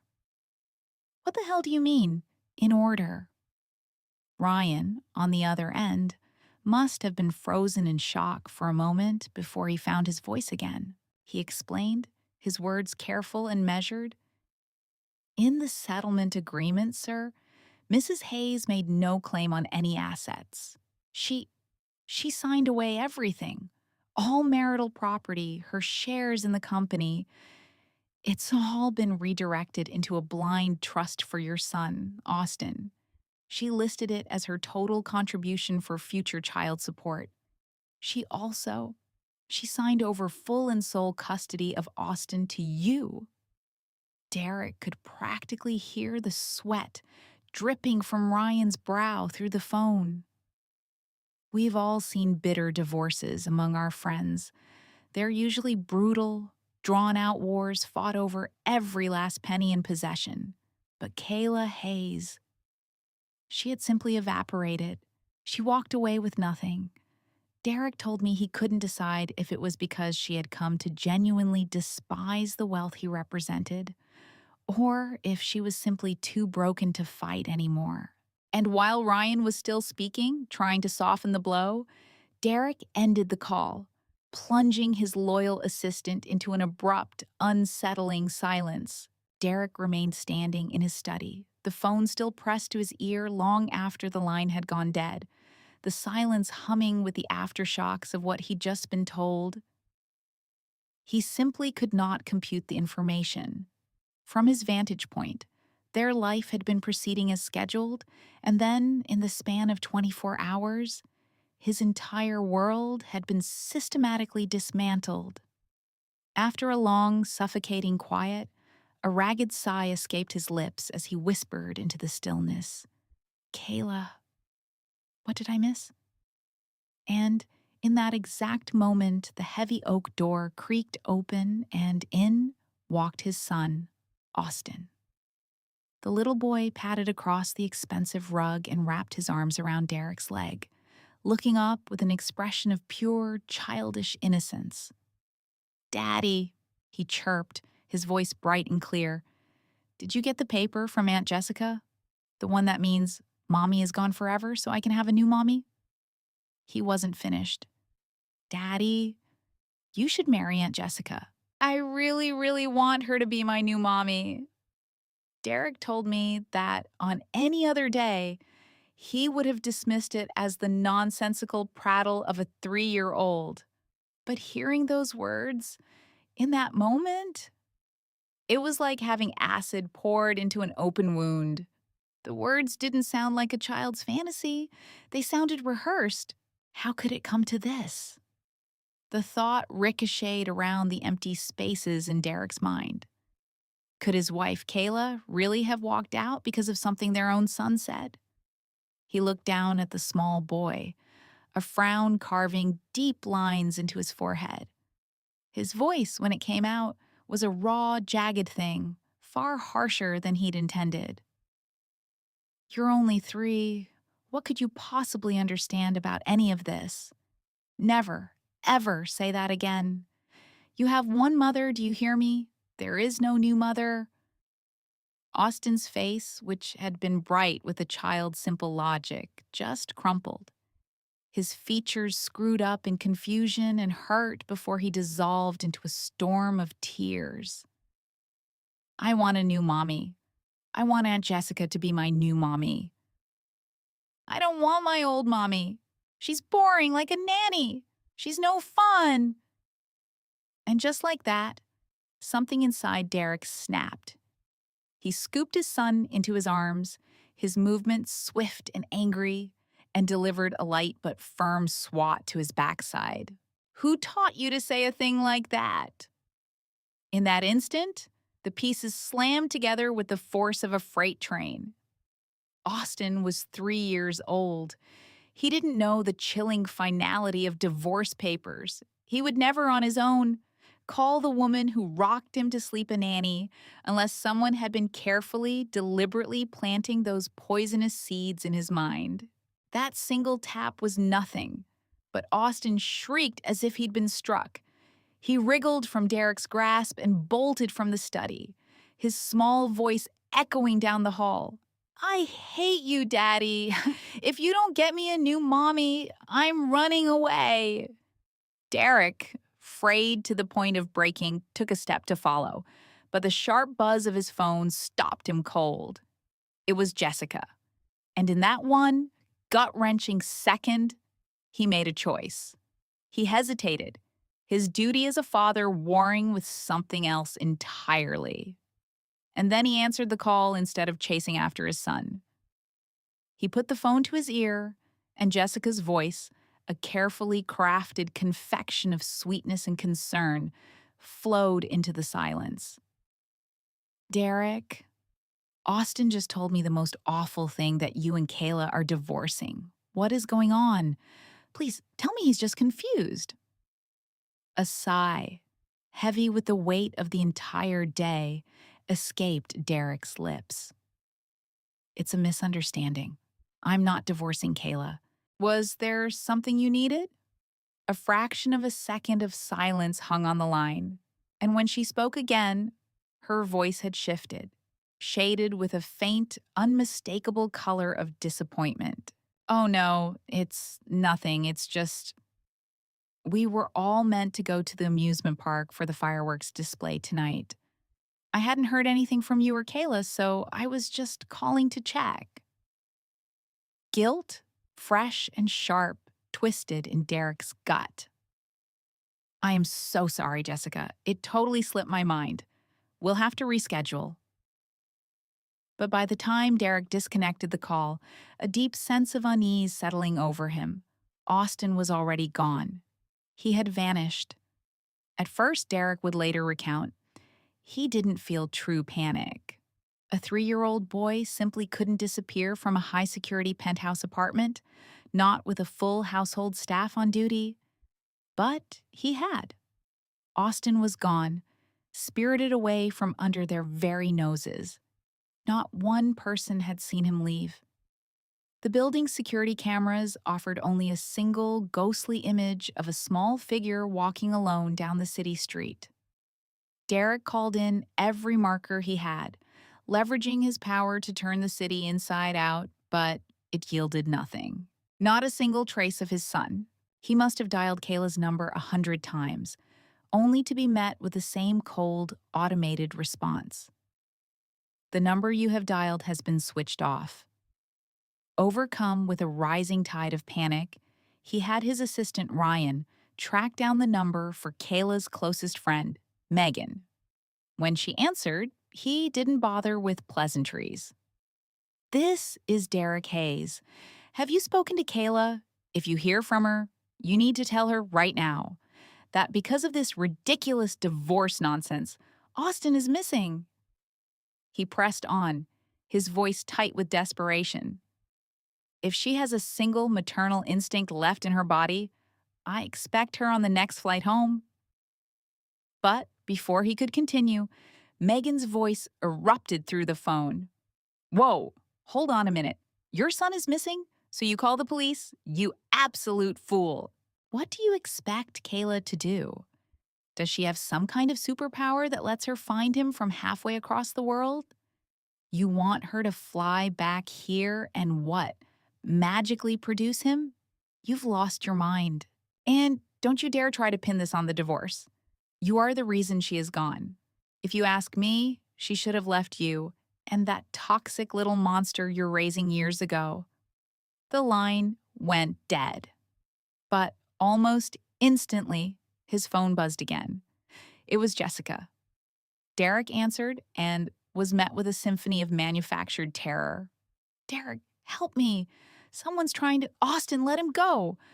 Austin, it's okay. Aunt Jessica is right here. Watch out. And then, silence. The line was cut. Derek immediately had his team trace the signal from Jessica's phone, and they tore across the city to the location it pinged. What they discovered felt like a scene staged for a film. There, on a desolate patch of dirt beside a deserted highway, were Jessica and Austin, both of them unconscious. Jessica looked like she'd been through hell. Her clothes torn, her skin covered in dirt and abrasions. But Austin, he was cradled protectively in her arms, completely unscathed. There wasn't a scratch on him, save for a small smudge of mud on his cheek. Any other person arriving at that scene would have seen a hero who had risked everything. But Derek, as he stood there, gazing down at the tableau, felt his hands slowly, deliberately curl into tight fists. He ordered an ambulance to take them both to the hospital. As he watched the red and blue lights recede into the darkness, he finally turned to his assistant. Investigate Jessica. I want a complete report. Every place she's been, every single person she has spoken to. I want to know all of it. Do not miss one single detail. Ryan stared at him, his face a mask of pure confusion for a moment. And then you could see the cold understanding dawn in his eyes. They had just mobilized a citywide search with unlimited resources and had found nothing. So how exactly did Jessica, the supposedly fragile damsel in distress, just so happen to stumble upon him? And more pointedly, how does a 3-year-old child bypass a dozen staff members in a state-of-the-art security system? If this had been a genuine kidnapping, where was the ransom call? Why would any professional abductor just abandon them by the side of a highway? Derek Hayes had clawed his way to the pinnacle of the corporate world. He was no one's fool. And the holes in this narrative were big enough to drive a truck through. It didn't take much time. Soon, a file landed on Derek's desk. It laid out the entire sequence of events. Cold, indisputable proof that Jessica herself had orchestrated the whole kidnapping plot from start to finish.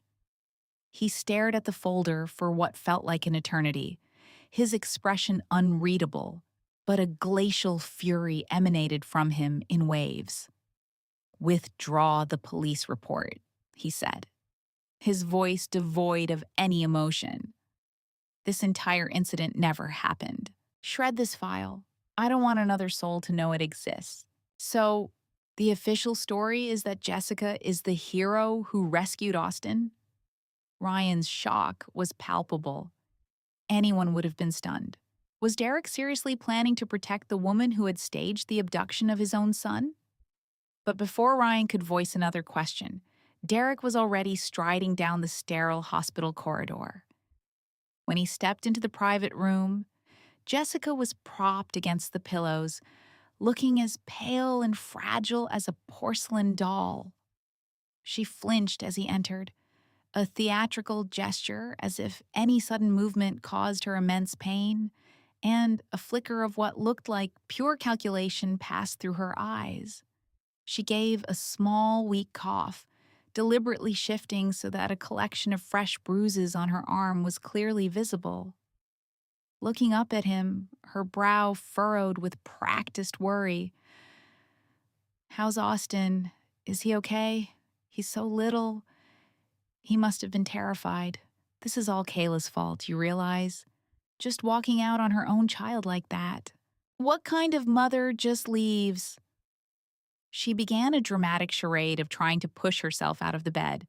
But as she made to move past him, Derek's hand shot out and clamped around her arm. His voice was pure ice. "Kayla is my wife, and whether or not she is a good mother is not for you or anyone else to pass judgment on."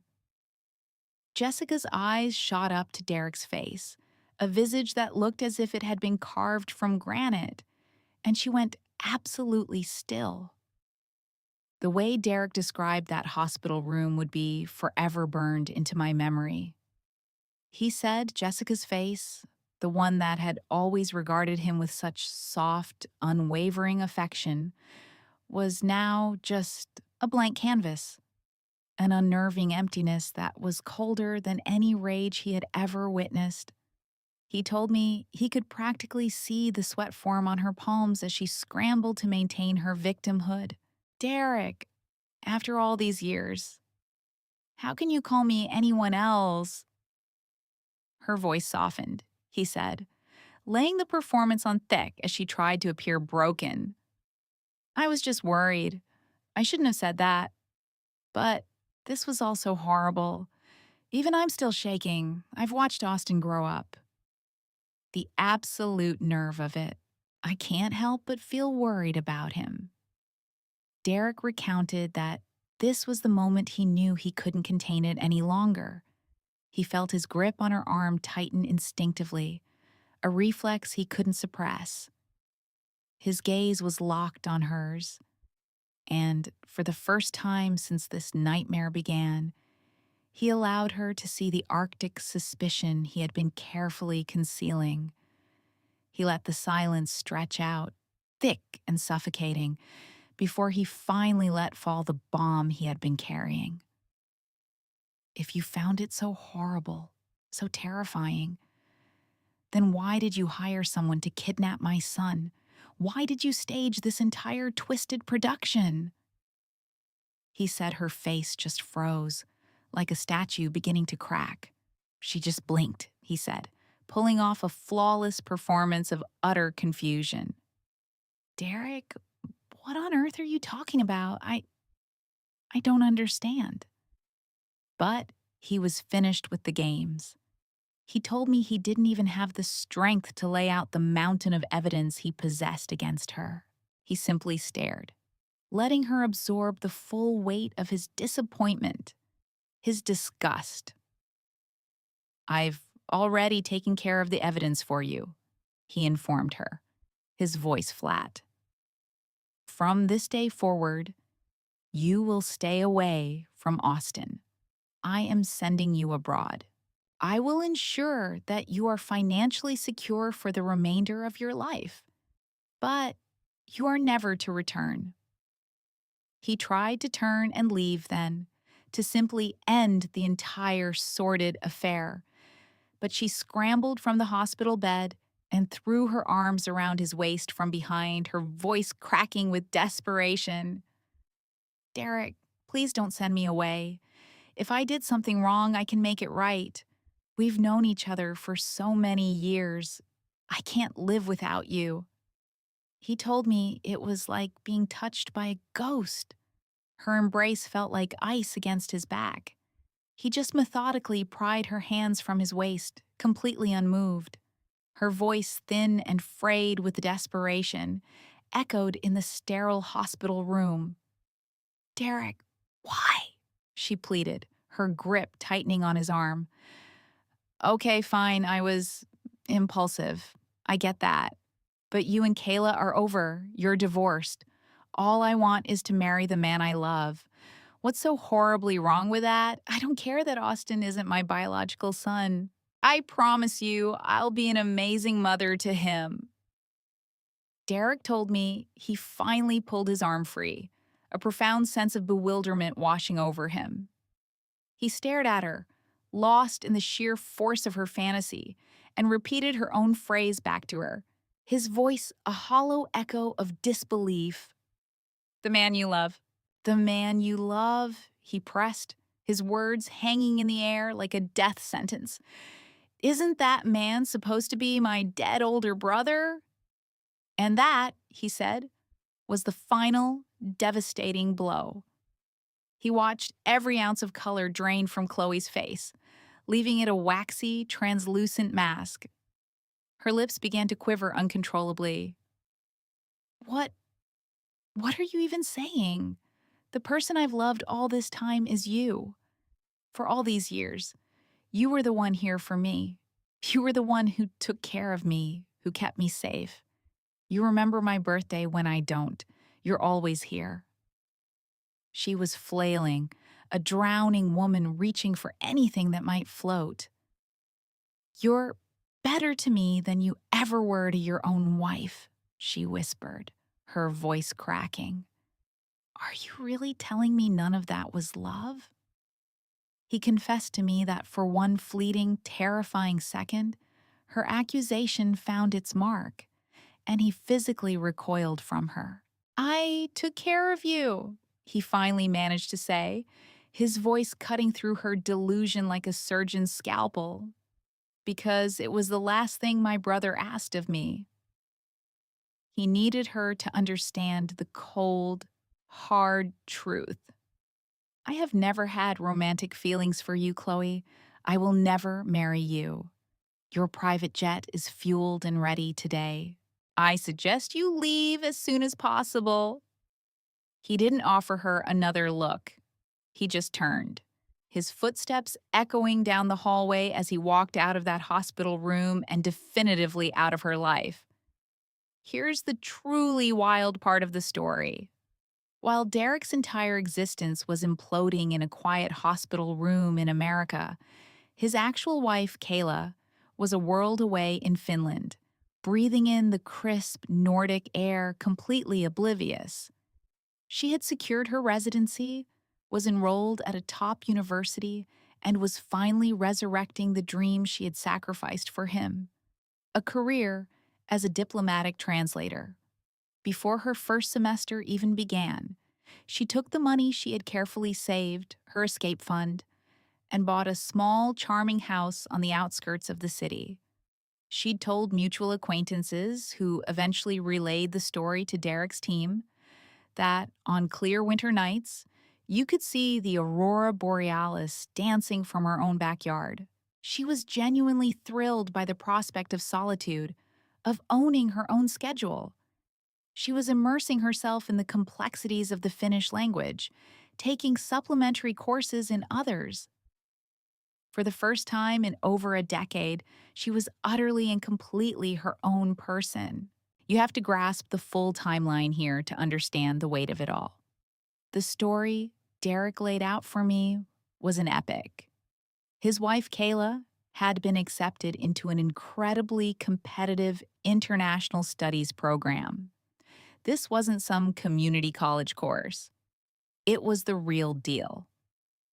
Within just 3 years, she was on an accelerated path to a diplomatic position at the Finnish embassy.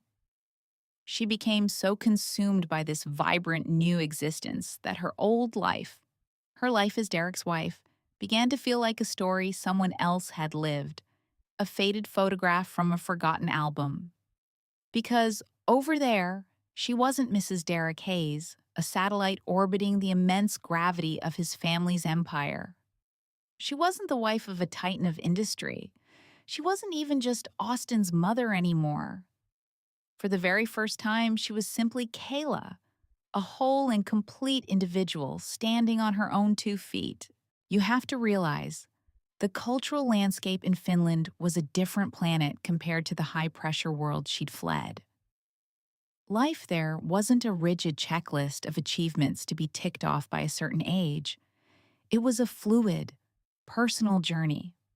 After high school, you could work, get married, travel the world, or do absolutely nothing. The choice was entirely yours. The universities would simply reserve your place until you felt you were truly ready to commit. So for Kayla, a woman meticulously rebuilding her identity from the ground up, it was a perfect fit. Many of her classmates were her age, some even older, all on their own unique timelines. For the 4 years of that program, the reports he showed me detailed a profound sense of liberation, a deep, resonant joy she had never known was possible. She was forging genuine friendships. And then, in her 5th year, she achieved her goal. Kayla officially became one of the embassy's most sought-after diplomatic translators. But this is the part of the story none of us could have predicted. For the entire 6 years she was gone, my friend Derek never, ever stopped searching for her. Not for a single 24-hour period. I can still picture it clearly.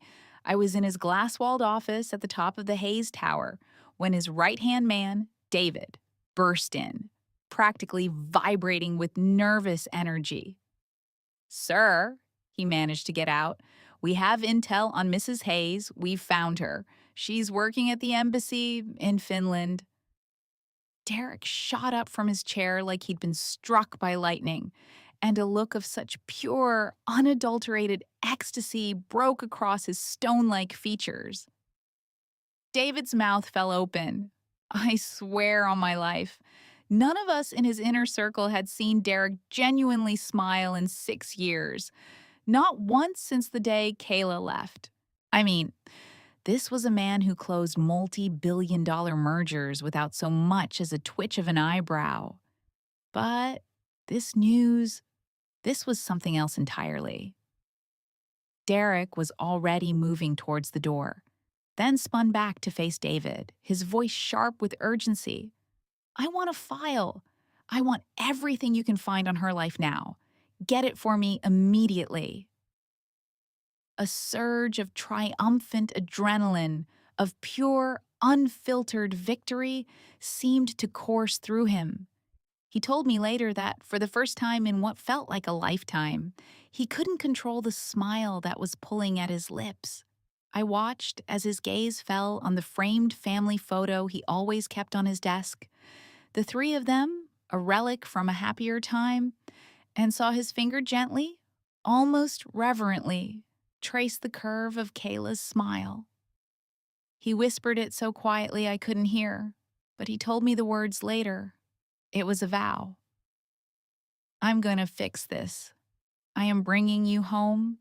Meanwhile, Kayla had meticulously avoided any news about him or their son, Austin.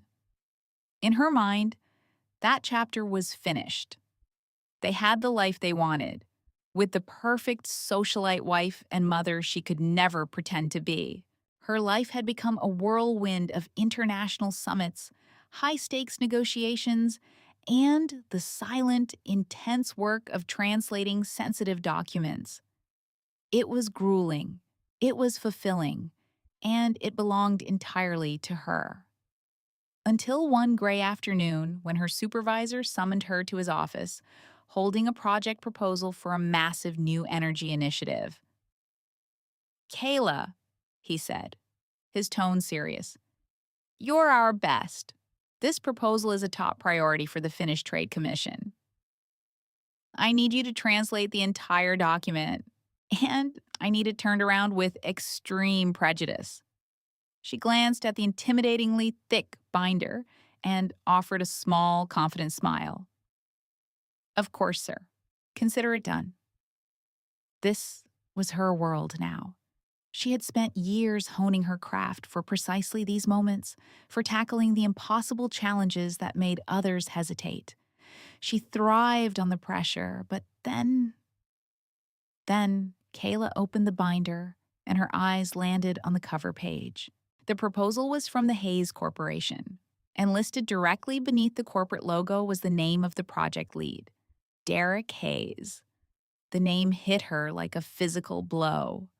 The report he showed me said she physically shook her head as if to dislodge the image, taking a deep, shuddering breath and telling herself it was nothing. It had to be a bizarre coincidence. Hayes Corp was a global entity. Of course, they would be looking to expand into the Finnish market. After working for several days straight, she finally delivered the massive translated document to her superior's office. He thumbed through several pages, his eyebrows shooting up. "This is truly remarkable," he exclaimed, visibly impressed. "Your reputation is well earned. To complete a task of this magnitude so quickly and with this level of precision, Kayla, you are an invaluable asset to this department." Now, Kayla knew her boss well enough to know that when he started pouring on the praise this thick, it was a prelude to an exceptionally difficult assignment. Still, a little professional validation never hurt. "Sir, you can put away the flattery now," she said with a light laugh. "Just give me the mission.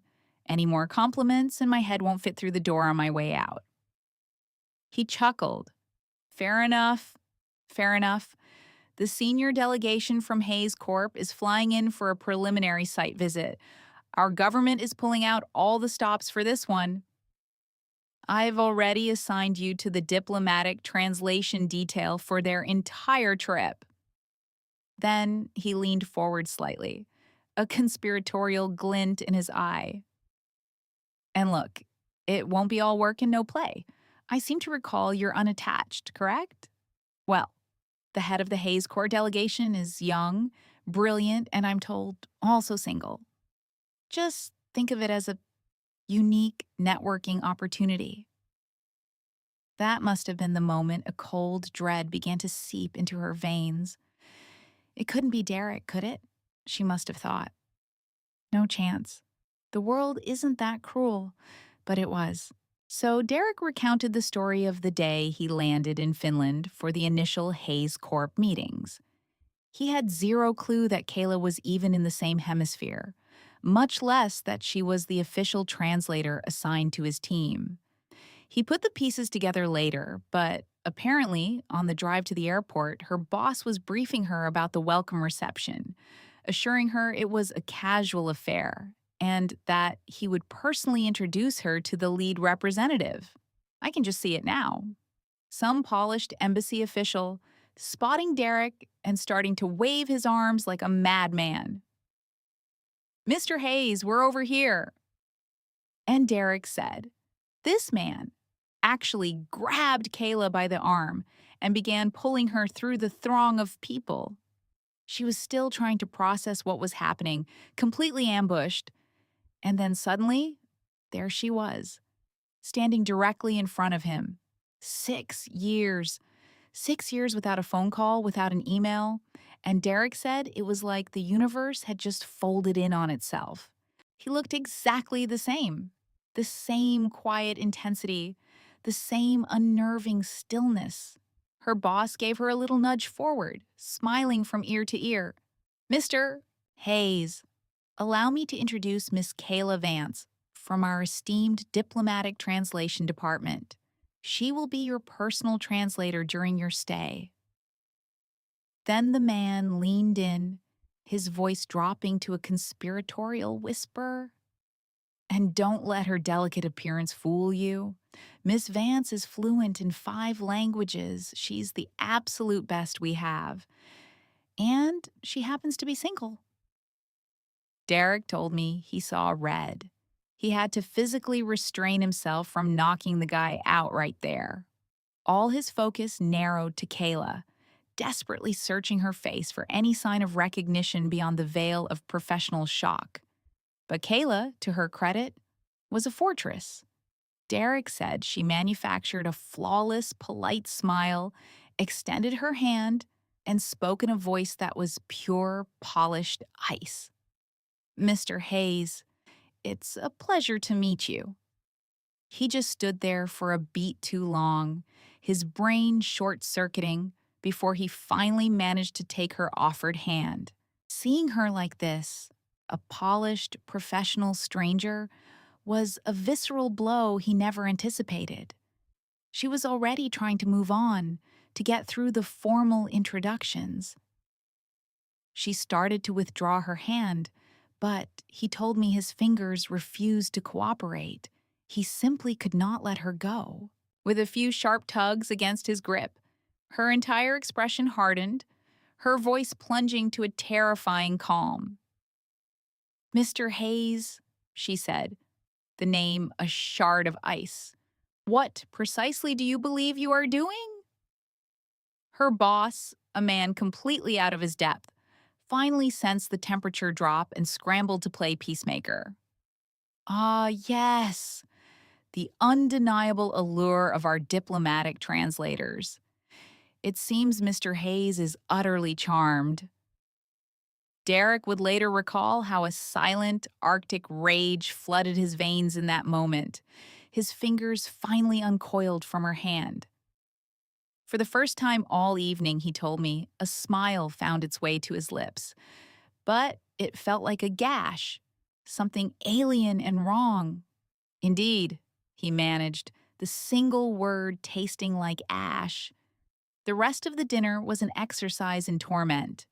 He could feel Kayla constructing a fortress around herself, trying to shove him into a neat little box marked colleague. A short-term contract. He knew she was desperately telling herself he couldn't possibly be there for her.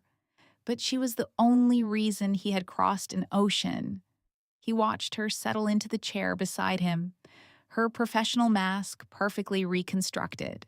Finnish is a notoriously difficult language, but Derek said watching her navigate its complexities was like witnessing a force of nature. She was seamless, a flawless conduit, translating intricate business proposals and nuanced cultural questions with a stunning, effortless grace. He found himself just staring, mesmerized, trying to bridge the gap between this formidable professional and the girl he once knew.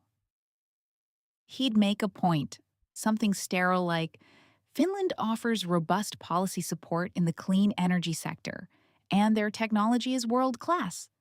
But market entry will demand strict adherence to local regulations.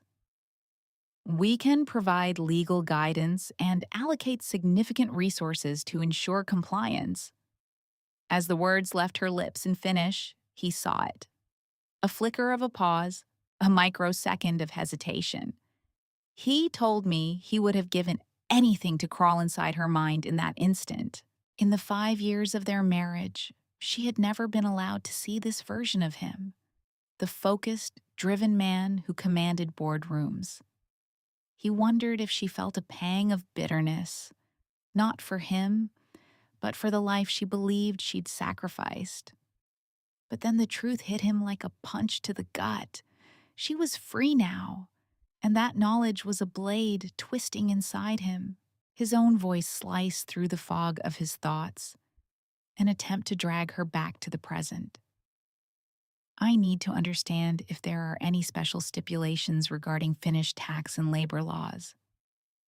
He recounted how he deliberately slowed his speech, forcing his eyes to lock with hers after each carefully articulated phrase. He was desperate for a flicker of recognition, some ghost of the woman he knew, but she refused him. Kayla's gaze slid away, her focus sharpening on the Finnish executives with a cold, impenetrable professionalism. In her eyes, he was just another client, a name on a schedule, indistinguishable from any other job she'd taken in the last 6 years. The dinner, by all corporate metrics, was a staggering success. Later, as they stood outside in the quiet chaos of the Finnish snow, he watched Kayla wrap her scarf tighter, a small defensive gesture. She offered him a gloved hand, the contact brisk and sterile. "Mr. Hayes, it was a pleasure. Goodbye." With that, she turned, and the crunch of her boots on the fresh powder became the most desolate sound he had ever heard. Her hand was on the car door when his voice finally broke free, tearing its way from his throat. "Kayla." He said. She went rigid, a statue in the swirling snow, but she did not turn. She just stood there, waiting. The wind was a physical assault, stealing the feeling from his fingers. His voice emerged raw, broken by the cold and something far deeper. "Don't you have anything to say to me?"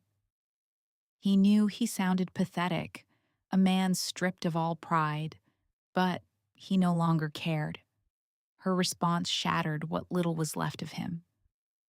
"Mr. Hayes, I believe I accurately translated every necessary sentiment during the dinner.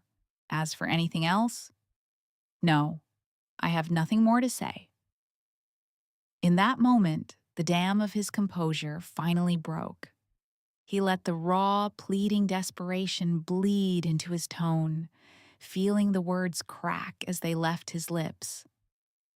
"Kayla, when you left, without so much as a note, even if you weren't thinking of me, of how I would feel. What about Austin? It's been 6 years. He's 9 years old now. Don't you miss your son at all?" That did it. She finally turned, and the look on her face, Derek said, was the most profoundly chilling thing he had ever witnessed. A serene, almost beatific smile. A child who had absolutely no respect for his mother's sacrifices? What precisely is there to miss? Besides, I'm certain he's perfectly content with his new mother by now. The lie was so exquisitely cruel, it vacuumed the air from his lungs. Snow began to dust his shoulders, cementing him in place like a monument to his own ruin. A frown of pure, unadulterated confusion creased his brow. He simply couldn't process the source of such venom. A small plume of vapor escaped his lips as he took a hesitant step toward her, his voice intentionally soft. "Austin, he never disregarded you. He was a little boy. He was too young to understand how to show love. And he will not be getting a new mother. His mother will only ever be you. That point is not up for discussion."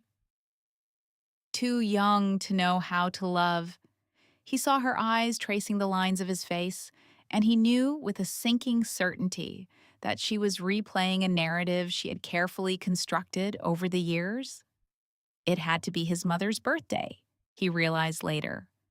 He and Austin had always made a huge fuss. A simple, heartfelt tradition she had somehow twisted into a testament of their failures. Oh, they knew how to love. She must have been thinking. They just never knew how to love me. He watched her lean against the cold metal of her car, her gaze clinical, as if he were a specimen under a microscope. He could practically see the bitter thoughts churning behind her eyes. He couldn't stand it a second longer. His voice was sandpaper raw. "What are you laughing at?" And her smile. God, her smile. He said it broke across her face then, brilliant, beautiful, and aimed like an arrow straight into his heart. That was the killing blow. He'd asked her what was so funny, and she'd given him that smile. Then she informed him that they weren't exactly in a position to be sharing a joke, that he knew nothing about the woman she was now, and that she had less than zero interest in excavating a past that he was a part of.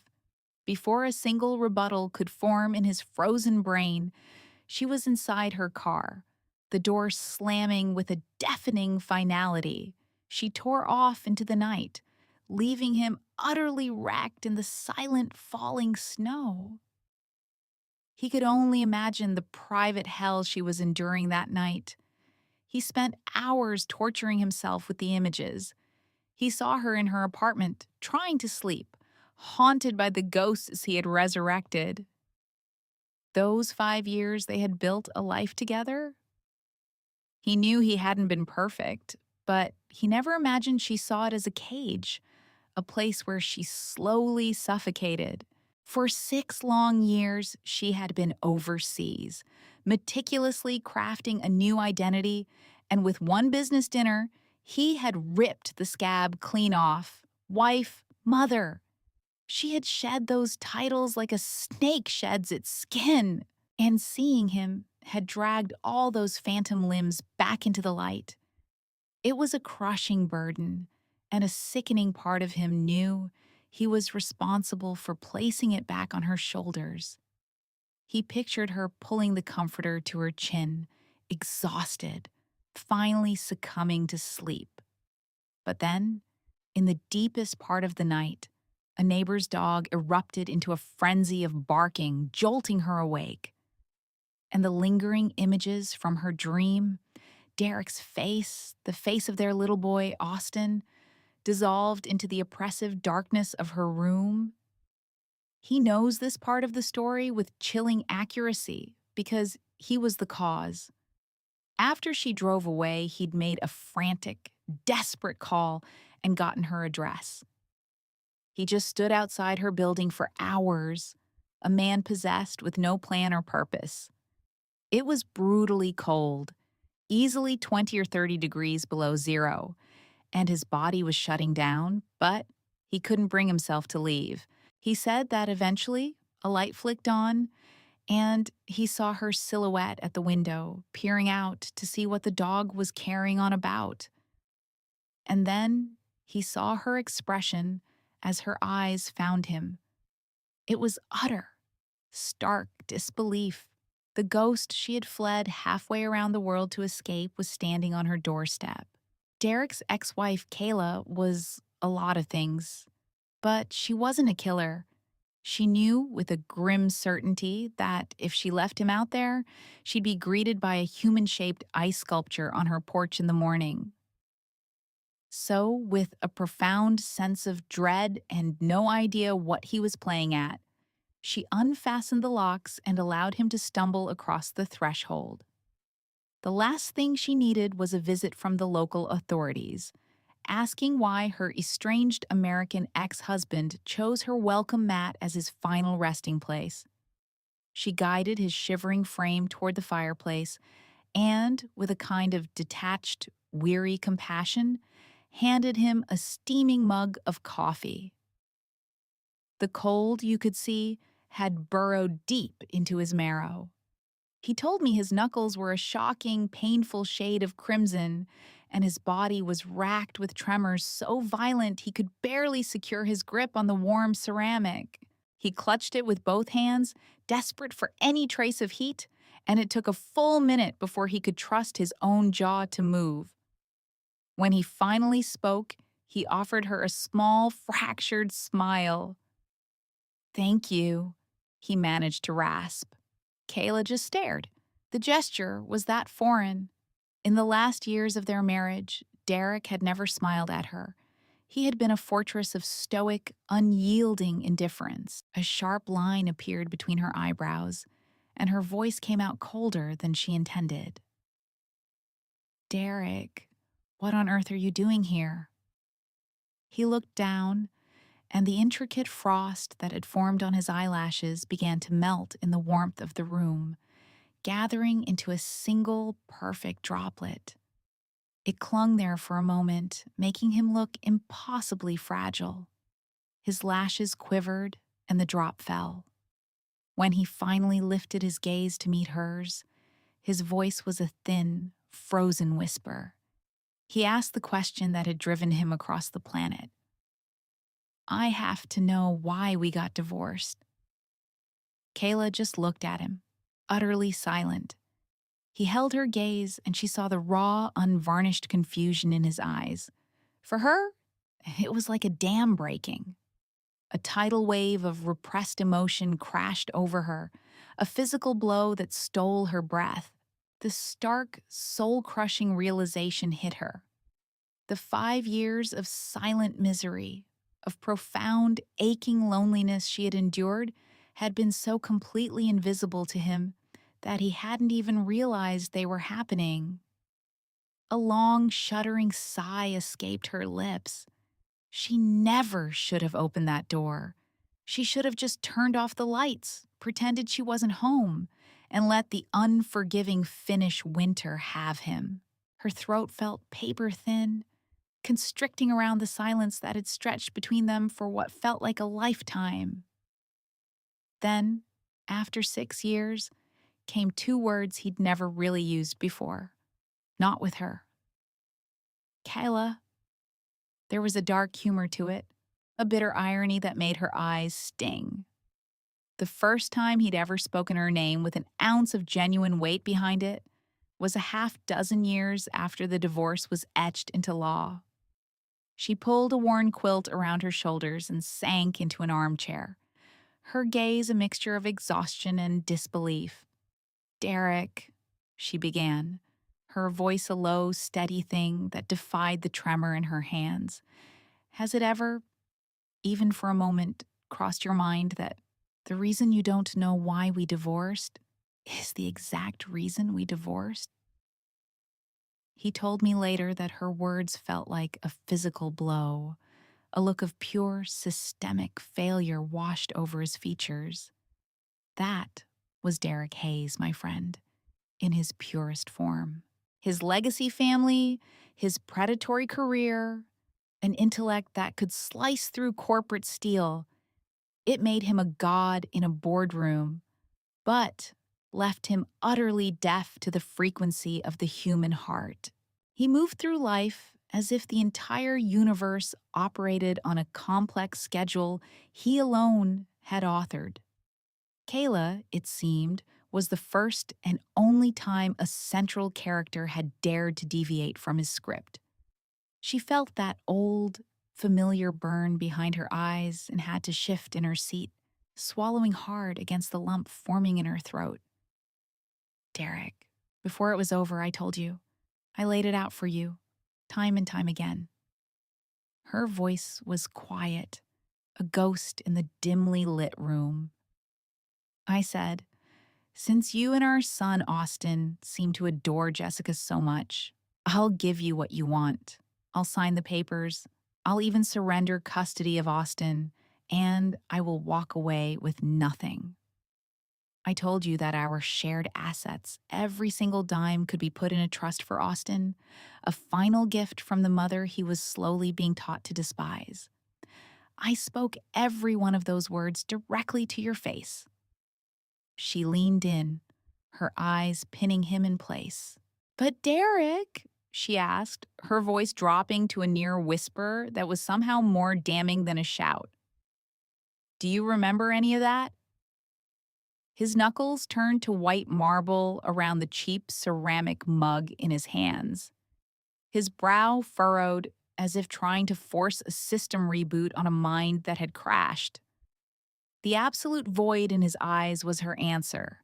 He had no recollection, not a single solitary word. And Kayla, she had known it. She knew before she even asked. In 5 years of marriage, he had never truly listened. To him, she had been a contractual obligation, a high-end nanny for his son, and a convenient placeholder for the times when Jessica, his true priority, was unavailable. A knot of pure, acid frustration tightened deep in her gut, and, for a fleeting, vicious moment, she wanted to make him bleed. But the thought died as quickly as it came. You can't wound a man who never invested enough to feel the pain. His pilgrimage here tonight wasn't about her. It was about an unforeseen error in the otherwise perfect code of his life. He was a man who required absolute dominion over every variable.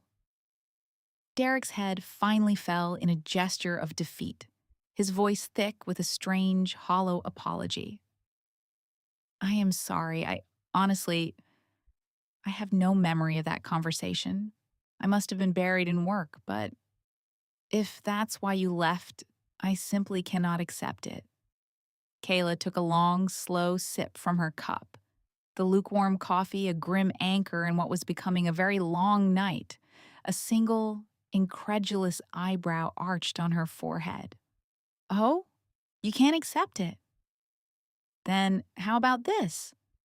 What about the ghost of another woman's perfume that haunted your suits every single night you came home from the office? Is that an acceptable reason for you? Derek's expression froze, the gears in his mind visibly grinding to a halt as he searched for a logical counterargument. He found none. He just shook his head, as if the notion itself was absurd. "Jessica," he said, his voice laced with disbelief. "You divorced me over Jessica?" The raw astonishment in his tone was a marvel, as if leaving him over his blatant emotional affair with Jessica was a concept even more alien than leaving him for being a phantom in his own home. Kayla took another slow sip of coffee and gave a small, deliberate nod. "She's the one. You came home smelling of her perfume every day for years. Our son, Austin, would talk endlessly about how he wished his Aunt Jessica could be his real mommy." "Was I supposed to just hang on," she pressed, "and fight for the hollow title of Mrs. Hayes? A title for a life I never wanted in the first place?" Derek's face was ashen. "So, you thought I was having an affair?" Kayla held up a single finger, wagging it slowly. "No, it was past believing. It was when you started bringing Jessica to every company dinner, every charity event, and never corrected a single person when they mistakenly introduced her as your wife. It was when your supposed friends started making jokes about it, right in front of me, about what a perfect couple you and Jessica made. It was when you signed our divorce papers without a second glance because you were in a rush to get to her. At that point, whether you were physically cheating or not had become completely irrelevant." "Divorcing you," she told him, her eyes locking onto his, "was my decision not to suffocate inside the gilded cage of being your wife." Nobody wants to live their entire life as a performance piece, Derek. To be so defined by appearances and other people's expectations that you forget who you are. I was becoming that hollow woman, and that was a fate I would never choose for myself. Derek's eyes blinked slowly. He was quiet for a very long time. Perhaps he'd never imagined she could be so brutally honest. Or maybe, and this was far more likely, her feelings were simply data points he was struggling to process, looking for the flaw in his original equation so he could perfect the next one. From where Kayla sat, it was all so pointless. His devotion to Jessica was absolute, a simple, undeniable fact. He remembered her birthday, orchestrated elaborate and thoughtful gifts. He would vaporize a board meeting or scuttle a multi-million-dollar project to be at her side if she called. He absorbed every word she said, cataloging her every preference. His all-consuming obsession with Jessica meant this spectacular failure with Kayla would have no meaningful impact on his life going forward. Kayla glanced at the clock on the stove. 4:30 a.m. If they were still married, she thought. The alarm would be screaming in 30 minutes, signaling it was time to make breakfast for him and Austin. The phantom exhaustion of that old life washed over her. She was done. She stood, pulling the front door open to the pre-dawn chill. "Mr. Hayes, I believe I've given you all the answers you came for. Please leave. I have to get some sleep." The words were barely out of her mouth when she heard a quiet, but solemn and unmistakable, "I'm sorry." The rest of her sentence caught in her throat. She stood frozen in the doorway. Derek looked her squarely in the eyes, his own steady and clear. And he said it again, slower this time. "I'm sorry. I truly had no idea that all the things I failed to notice were causing you so much pain. I was wrong. I apologize." For one wild second, Kayla couldn't contain it. A sharp, incredulous laugh barked out of her. To receive a genuine, heartfelt apology from the impossibly proud Derek Hayes. She had to be the first person in human history. But immediately following the laugh came a deep, cavernous ache in her sternum, the phantom limb of an old agony. To think that it took laying out the cold, clinical facts of their 5-year marriage for even him to finally recognize her suffering. She pressed a hand to her chest, feeling the ancient coils of resentment finally begin to slacken. Perhaps, after all this time, the book could finally be closed. But there is one thing I disagree with, Derek said, the words shattering the fragile peace. Kayla could only stare. He pressed his lips into a grim line. I did not cheat on you, and I am not in love with Jessica.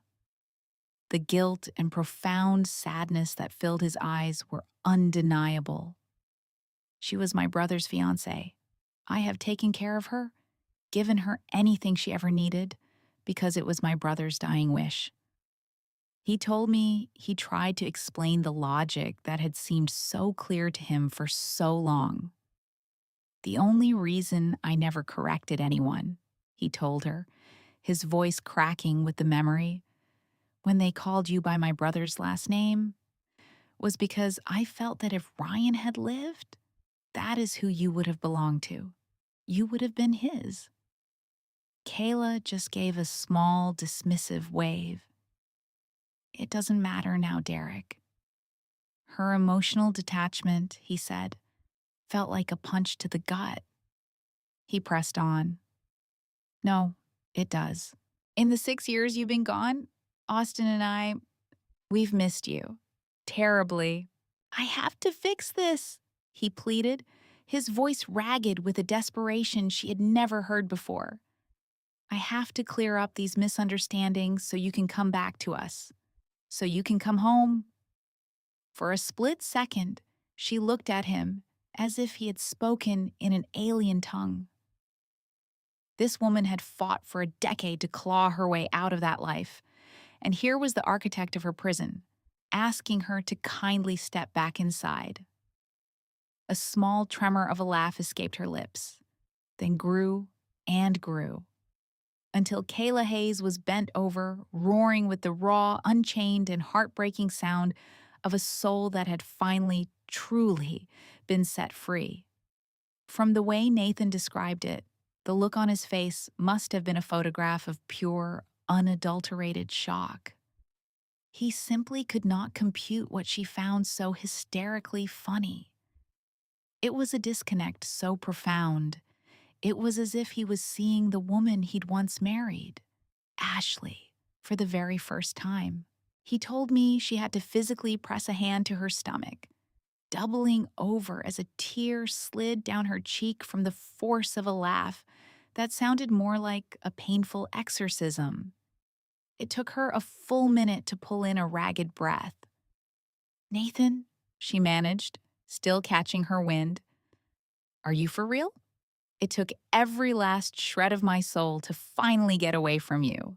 To really understand that moment, you have to go back to the beginning of the end, to the story Nathan pieced together for me over several dark nights. The whole thing had detonated the evening before some big charity race, when he'd shown up on the doorstep of her new life, a sterile apartment that smelled of paint and freedom, and begged her to come home. Her response was a firestorm.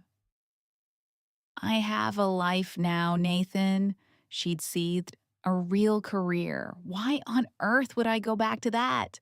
To be your son's full-time unpaid nanny? Your personal delivery service, schlepping that god-awful clam chowder to your downtown office every day like some kind of indentured servant? I know you feel guilty about your brother. I know you want to honor his dying wish and raise Madison.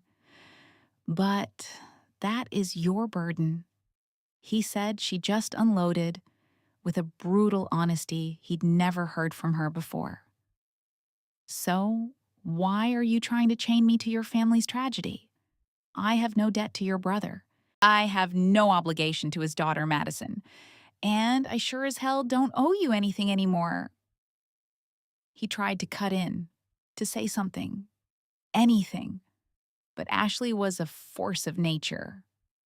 She marched to the door and yanked it open. Nathan described a cinematic blast of frigid air and swirling snow that instantly plunged the room into a deep chill, a cold that radiated not just from the blizzard outside, but from the absolute glacier that had formed where her heart used to be. With her knuckles bone white on the doorknob, her voice dropped to a register as cold as the storm itself. "Get out! Don't you dare make me repeat myself!" So he walked away. But for Ashley, Nathan knew the night was just beginning. How do you just fall asleep after a battle like that? He was certain she was utterly shattered, emotionally drained, and would be staring at the ceiling until the sun came up before dragging her exhausted body to her job at the embassy. But the moment she stepped through those doors, she was hit with a piece of news that must have felt like a sucker punch. Her supervisor summoned her into his office, his expression grim. "Ashley," he began, "you're new here, but your drive and your skill set are second to none. This new energy initiative with the Walker Corporation is a landmark project for diplomatic relations between our nations. To that end, senior leadership is seizing the opportunity to tour their American headquarters with Mr. Walker himself." Of course, Mr. Walker was none other than my best friend, Nathan. Then came the final, crushing blow. "We need an interpreter for the delegation, and I've already recommended you. You've been away from home for 6 years, Ashley. It's the perfect opportunity to see your family." She just stood frozen, a plastic smile plastered on her face while her world was actively imploding. This was Nathan's doing. He had to be behind it. Her life had finally achieved a fragile peace, and the second he reappeared, it spiraled back into a vortex of complexity and pain. But what choice did she have? Ashley was the consummate professional. She squared her shoulders. The perfect soldier. "You can rely on me, sir. I will see the mission as a success." By that very afternoon, she was strapped into a seat on a private jet, hurtling back toward the United States with Nathan and the entire diplomatic team. And you just know, this next detail was his design. He confessed it to me later. He'd personally arranged the seating chart to place her directly beside him. You can picture the scene, can't you? Ashley, pinching the bridge of her nose, looking utterly depleted, her head turned resolutely toward the window, embracing the blankness of the clouds to avoid his gaze. They had both been awake all night, but Nathan always managed to look like he'd had a perfect 8 hours. A few minutes after takeoff, a soft, heavy blanket was gently laid across her shoulders. He moved with the careful precision of someone disarming a bomb, terrified of startling her. But she wasn't asleep. She wasn't anywhere close. She just couldn't bear to look at him. To Ashley, Nathan was the man she had once loved with every fiber of her being, a man she had admired and believed in, but he had also become the architect of her prison. That entire chapter of her existence had been surgically removed the moment the ink dried on their divorce decree. What she never anticipated was that stepping off that plane would mean coming face to face with the son to whom she was connected by nothing more than biology. And there he was, Spencer. He was standing in the arrivals lounge, his small hands swallowed up by his grandmother's. At 9 years old, he was no longer the round-faced toddler she remembered. He was a tall, lanky stranger. His eyes were red-rimmed and swollen, and the instant they landed on Ashley, a raw, desperate shout tore through the sterile airport quiet. "Mom!" The Finnish diplomats exchanged uneasy, bewildered glances. You could hear the faint whisper of a question pass between them. But Ashley, ever the professional, held her composure, A serene smile fixed on her face as she replied in flawless liquid Finnish. Oh, that poor child. He must have mistaken me for his mother. Right beside her, Nathan's expression turned to stone. He understood every single syllable. He knew exactly what she had just done. Spencer lunged forward, but his grandmother, Eleanor, held him fast, her grip like iron. The older woman had far too much pride to allow a public scene. She simply turned, leading the boy away in a quiet, devastating retreat. Nathan told me his own mother's appearance wasn't some joyful reunion. It was a calculated tactical maneuver designed to corner Ashley and force an outcome. But after all this time, Ashley didn't have to bend to any of them. The following week was a special kind of hell for Nathan, parading the delegation around Walker Corp.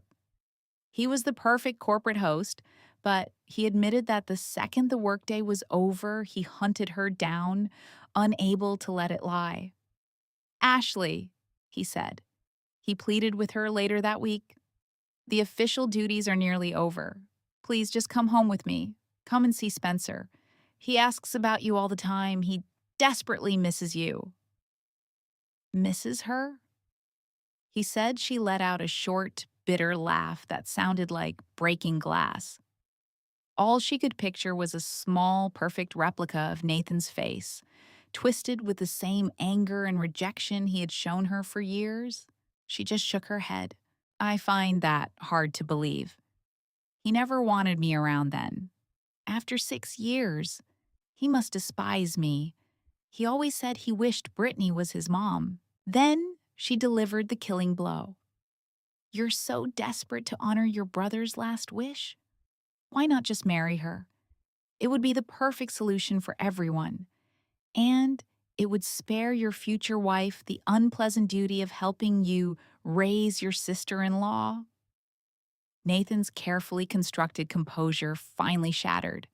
He pinched the bridge of his nose, a gesture of profound weariness, and let out a long, shuddering sigh. Ashley, must we really speak to each other this way? Her gaze was arctic. You don't like it? Then we don't have to speak at all? With that final word, she collected her belongings and walked straight out, heading back to the isolation of her hotel. Her own family was a ghost. There was nothing for her there. But then, a single ray of light cut through the gloom. She got word that her best friend from college, Chloe, was in the city, and her spirits lifted for the first time in days. She made the call, and they arranged to meet immediately. The second they saw each other, Chloe's face broke into a huge grin. She took Ashley's hands, spinning her in a circle. This right here is it. This is the real Ashley. It's been 6 long years, but seeing you standing on your own 2 feet so completely free, I am just so unbelievably happy for you. You know how it is when true friends reconnect. The conversation flowed like a river, and hours melted away. But right in the middle of their joyful reunion, Ashley's phone began to buzz. It was a local number she didn't recognize. After a moment of hesitation, she answered. A frantic, unfamiliar woman's voice crackled through the speaker. Just then, her entire world tilted on its axis again. Hello? Am I speaking to Spencer Walker's mother? This is his homeroom teacher. Spencer was involved in an altercation with another student today. I attempted to reach his father and, well, he instructed me to call you. Before Ashley could even form a thought, Chloe, ever her protector, snatched the phone from her hand. You have the wrong number, she said sharply, and disconnected the call. What is Nathan's problem? You two are divorced. You don't even have custody. You've been in the country for less than a week, and he's already making his problems your responsibility. But before Chloe could even finish her furious defense, The phone was ringing again. It was the teacher, and her tone was no longer polite. When Ashley answered, the woman's voice was like flint. "Mrs. Walker, I must insist that you come to the school immediately. Your personal affairs should not be affecting your son's welfare. Moreover, Spencer struck the other child with enough force that he is going to require stitches." Nathan told me about that call, about the principal's strained voice on his own phone.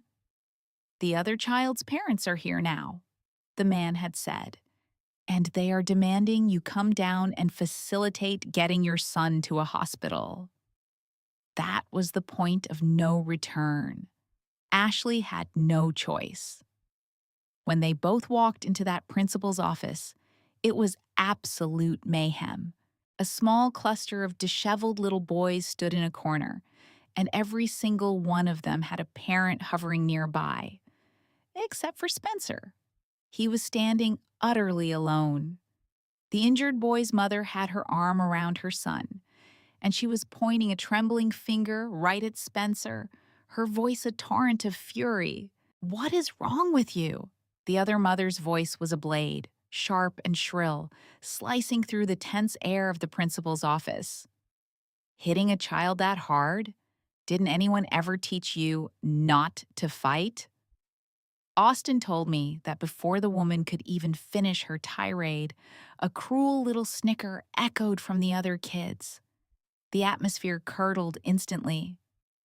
"Derek doesn't have a mother," one of them supplied, his voice dripping with playground venom. "His mom abandoned him." Another chimed in, twisting the knife. "Yeah, Derek's a loser with no mom." My heart aches just imagining it. Austin said his son's face flushed a deep, painful crimson. He looked like a trapped animal, a cornered wolf cub, all instinct and raw fury, ready to lunge and reignite the war he'd already lost. It wasn't a secret that Austin and his family had invested a small fortune in Derek's self-defense training. But this was a different battlefield. The office was crowded with the other parents, a unified front swarming in to shield their own.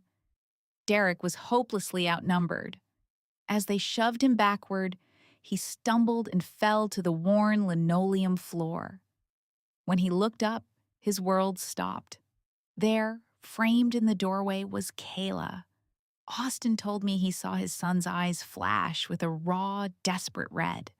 Tears welled up, threatening to spill, but the boy bit his lips so hard it was a wonder it didn't bleed, wrenching his head away as he scrambled back to his feet. Austin said Kayla met Derek's wounded animal glare with an unnerving calm, completely ignoring his desperate attempt at bravado. She strode into the room, her gaze sweeping over the hostile faces of the adults, her presence sucking the oxygen from the air. Her introduction was a masterclass in clinical detachment. "I am Derek Walker's biological mother," she stated, her voice cold and level. "His father and I are divorced. I do not have custody. For any financial compensation, you will need to contact his father, Austin Walker." Each word was a perfectly placed stone, building a wall between herself and the mess in front of her. It was utterly devastating to witness. At the sound of her voice, Derek's head snapped up, his face a mask of shattered disbelief. Austin said his son must have felt Kayla's indifferent gaze on him because the boy quickly, furiously swiped at his own eyes, terrified she might see the evidence of his weakness. The irony was suffocating. Wasn't Derek the one who had screamed for a divorce, who had begged for this very separation? Why the tears now? But the moment she uttered the name Austin Walker, the entire dynamic of the room shifted. The other parents exchanged uneasy glances, their righteous indignation melting away like snow in the sun. The name Austin Walker was a brand, a permanent fixture on the covers of financial magazines. You'd have to be living in a cave not to recognize it. A schoolyard brawl was a triviality, an inconvenience that could have been erased with a quiet phone call. But Austin, he later admitted to me, had made a calculated, desperate move. He had intentionally thrown this crisis at her, hoping it might spark some long extinguished maternal instinct. He had forgotten that love isn't a one-way transaction. Even a parent's love, he was learning, has its limits. Kayla took a slow, deliberate breath, and for a split second, Austin saw a dark memory flicker in her eyes, something haunted, something that reminded him of her father. One of the other parents finally cleared his throat, breaking the spell. Mrs. Walker, even if you are divorced from Mr. Walker, your son's behavior requires an explanation. Kayla offered a curt nod, her gaze barely grazing Derek. Why did you start the fight? Derek jutted out his chin, a wall of silent defiance. The patience she might have once possessed, the maternal softness needed to coax an answer from a wounded child, was gone. Austin could see it had been scoured clean from her. If you refuse to speak, she said, her voice flat and devoid of emotion, then you can wait for your father. I have other commitments. I don't have time to waste on this. Those words were the final trigger. The boy detonated, a wounded animal turning on its own. Derek fixed his blazing eyes on his mother and screamed the words that had started it all. They said I don't have a mother. Are you happy now? He shrieked, years of pain and confusion erupting in a raw torrent. Why couldn't Dad just marry Aunt Jessica? She would never ignore me like this. I hate you. I hate you. Austin told me Kayla just stood there, an immovable object, and let the storm of his fury break over her. When he was done, she simply arched an eyebrow. When your father and I were married, you were the one demanding Jessica be your mother. I might have understood your anger then, but we're divorced now. If you want someone to be your mother, perhaps you should go and find her yourself. A venomous wave of whispers immediately rippled through the gathered parents. Can you imagine? A child so young already trying to destroy his parents' marriage? It's no wonder she left him. That's Jessica Evans, isn't it? The model? I've seen her at galas with Mr. Walker. I always assumed she was the wife. Turns out she was just the other woman. At his age, Derek was a sponge, soaking in every poisonous syllable. He couldn't bear it. He turned to flee the office, to escape the suffocating judgment, but he only made it a few feet before he froze mid-stride. Austin had arrived. Flanked by his assistant and two imposing security guards, he filled the doorway. His face, he told me, was a mask of cold, controlled fury, and he radiated an intensity that seemed to shrink the small room, pulling all the air toward him until it felt hard to breathe. So there was Austin, my best friend, standing in the wreckage of his family, the air crackling with unspoken history. His son, Derek, stood utterly defeated, his eyes fixed on the scuffed floor. Every other adult in the room seemed to shrink under Austin's gaze, their earlier aggression forgotten. Kayla, his ex-wife, met his stare with one that could freeze fire. "You're here. Good," she said, her tone clipped. She informed him that, as the legal guardian, the mess was his to handle. Then, without another word, she turned and walked out, ignoring the calls of both Austin and her friend Haley, who scrambled to follow. What Austin didn't know then was that Haley was waiting in the car, ready to twist the knife further. I heard later she was absolutely eviscerating the boy. "That little monster," she had hissed to Kayla. "You never should have come." Ah. She fed Kayla a warped version of the aftermath, claiming Derek had a complete breakdown, screaming that he wanted that other woman, Jessica, to be his mother. The story morphed, claiming Austin had slapped his son, that the boy had tried to run. The final, toxic embellishment, that it was Jessica who had arrived like a savior to comfort him.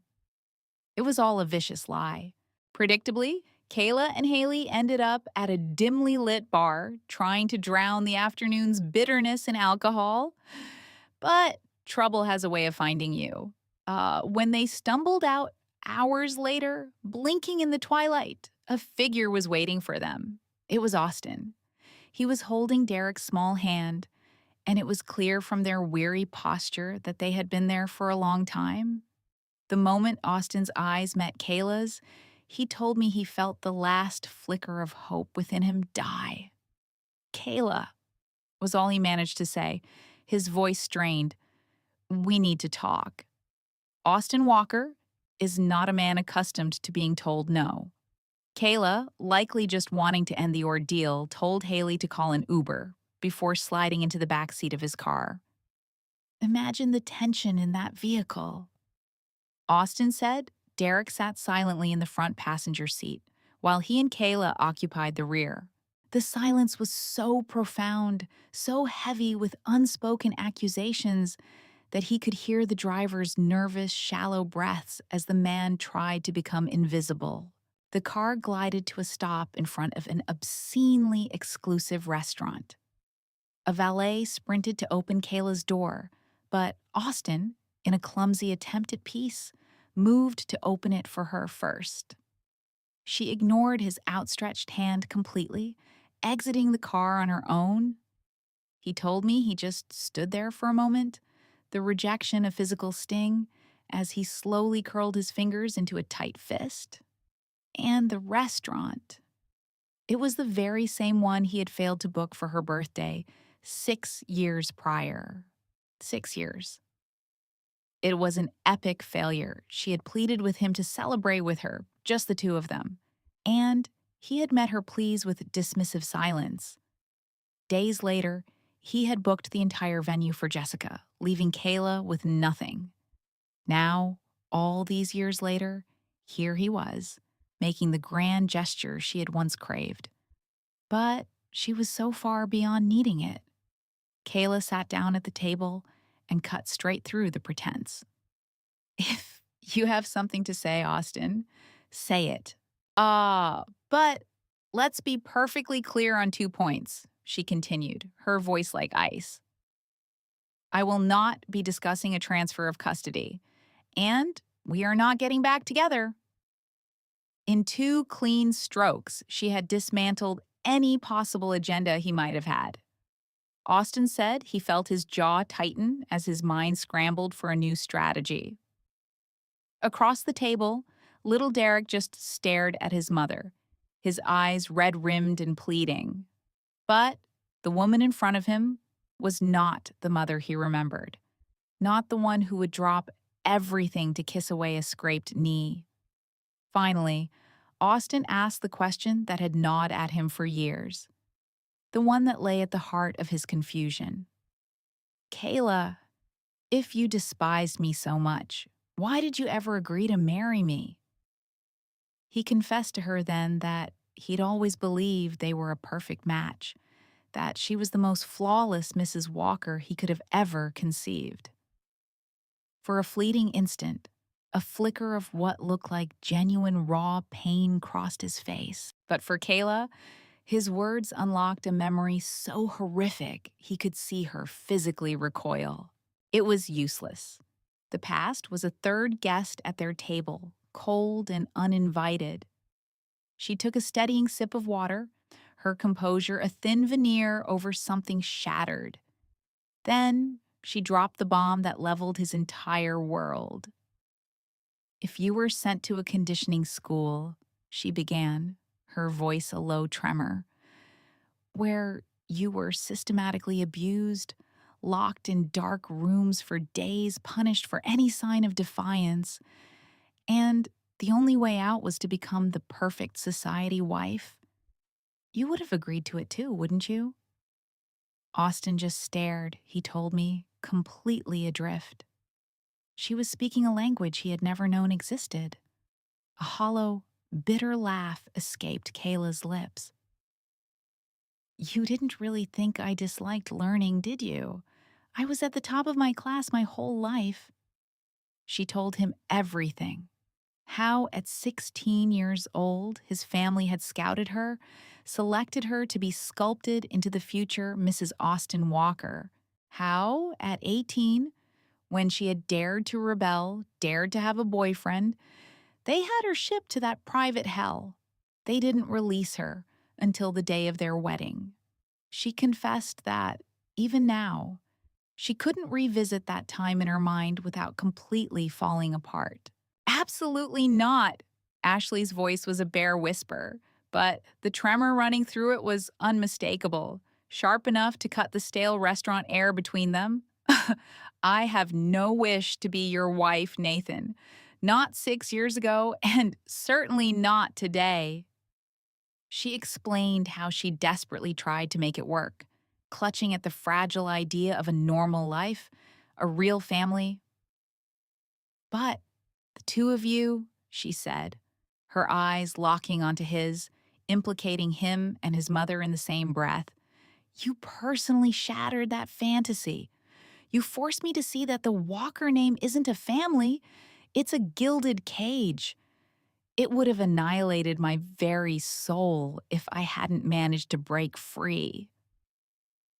The single kindest thing you could do for me, she continued, her voice now chillingly devoid of any emotion, is to walk out of my life and never, ever return. And this restaurant?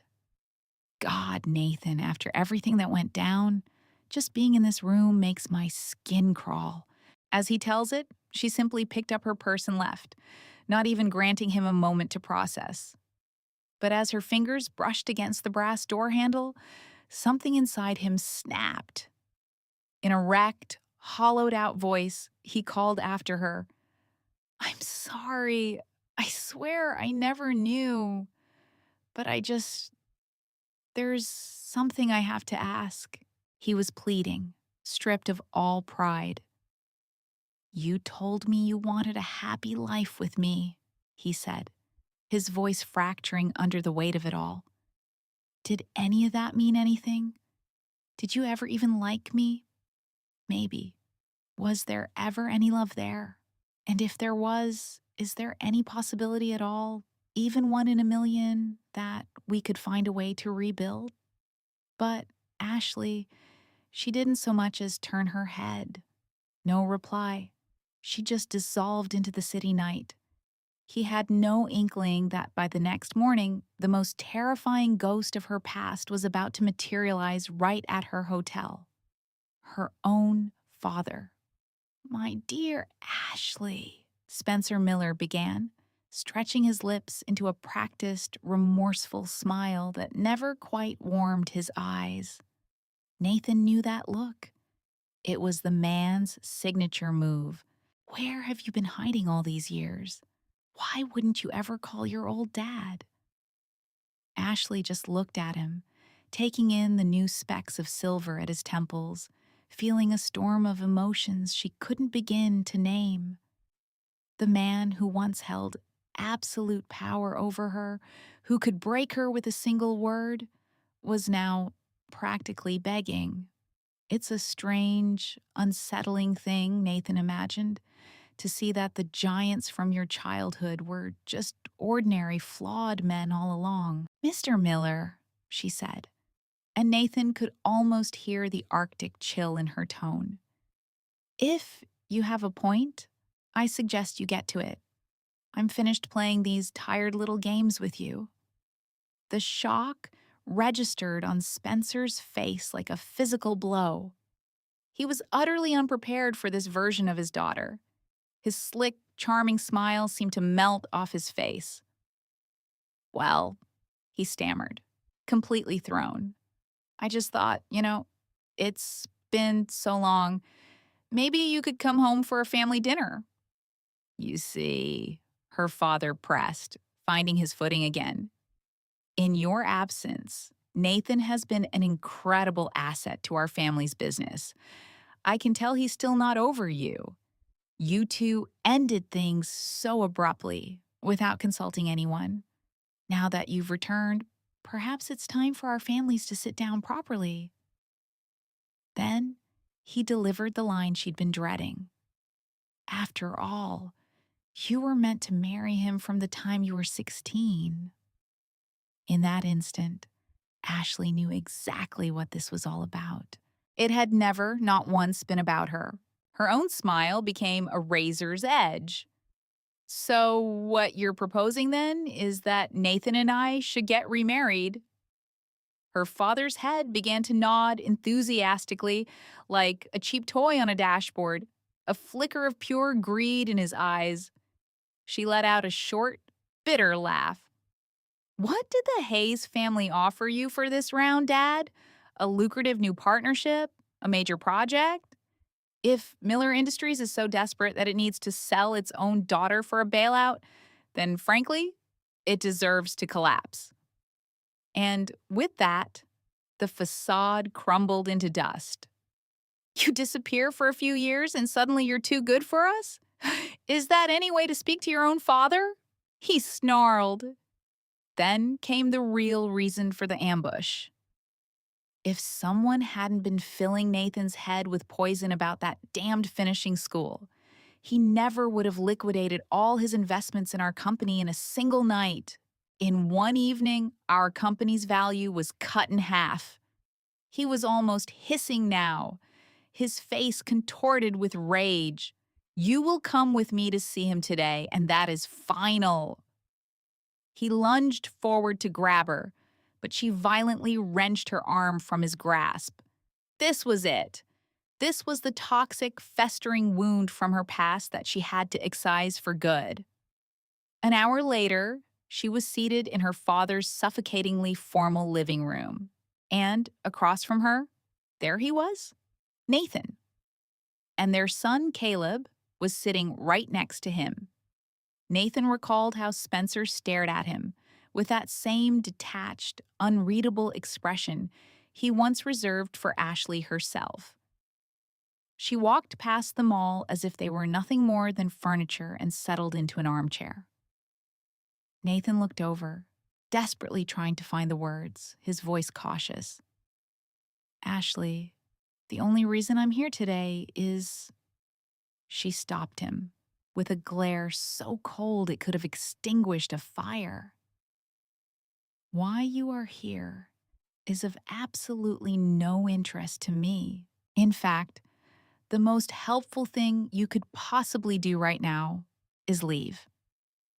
Nathan felt the air leave his lungs, like he'd just taken a punch straight to the stomach.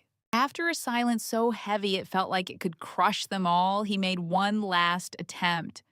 I am not here to pressure you. I simply... He was interrupted again, this time by her father, who bustled in clutching a ridiculously expensive bottle of scotch. Here we are. Have some of my finest vintage, he offered, pouring a generous glass for Nathan. Ashley has always been a bit spirited. Don't you worry. I've already had a word with her. She came back to settle down and build a proper life with you, Nathan, Spencer said, laying on the charm so thick it was nauseating. I was thinking we ought to pick a date for a new wedding ceremony. He was bowing and smiling, a caricature of a subservient crony trying to broker a deal. In his father-in-law's eyes, Ashley wasn't a person. She was an asset, a commodity to be leveraged for maximum financial gain. But Nathan, the man who was supposed to be the prize in this whole grotesque negotiation, said absolutely nothing. He was completely frozen, trapped in the nightmare. His father-in-law tried again, his voice now ringing with undisguised desperation. Nathan, I know you're still angry that she left you so impulsively 6 years ago. We can keep the new wedding small, private, or we don't need one at all. Just, please, I'm begging you, take her back. What do you say?" The response didn't come from Nathan.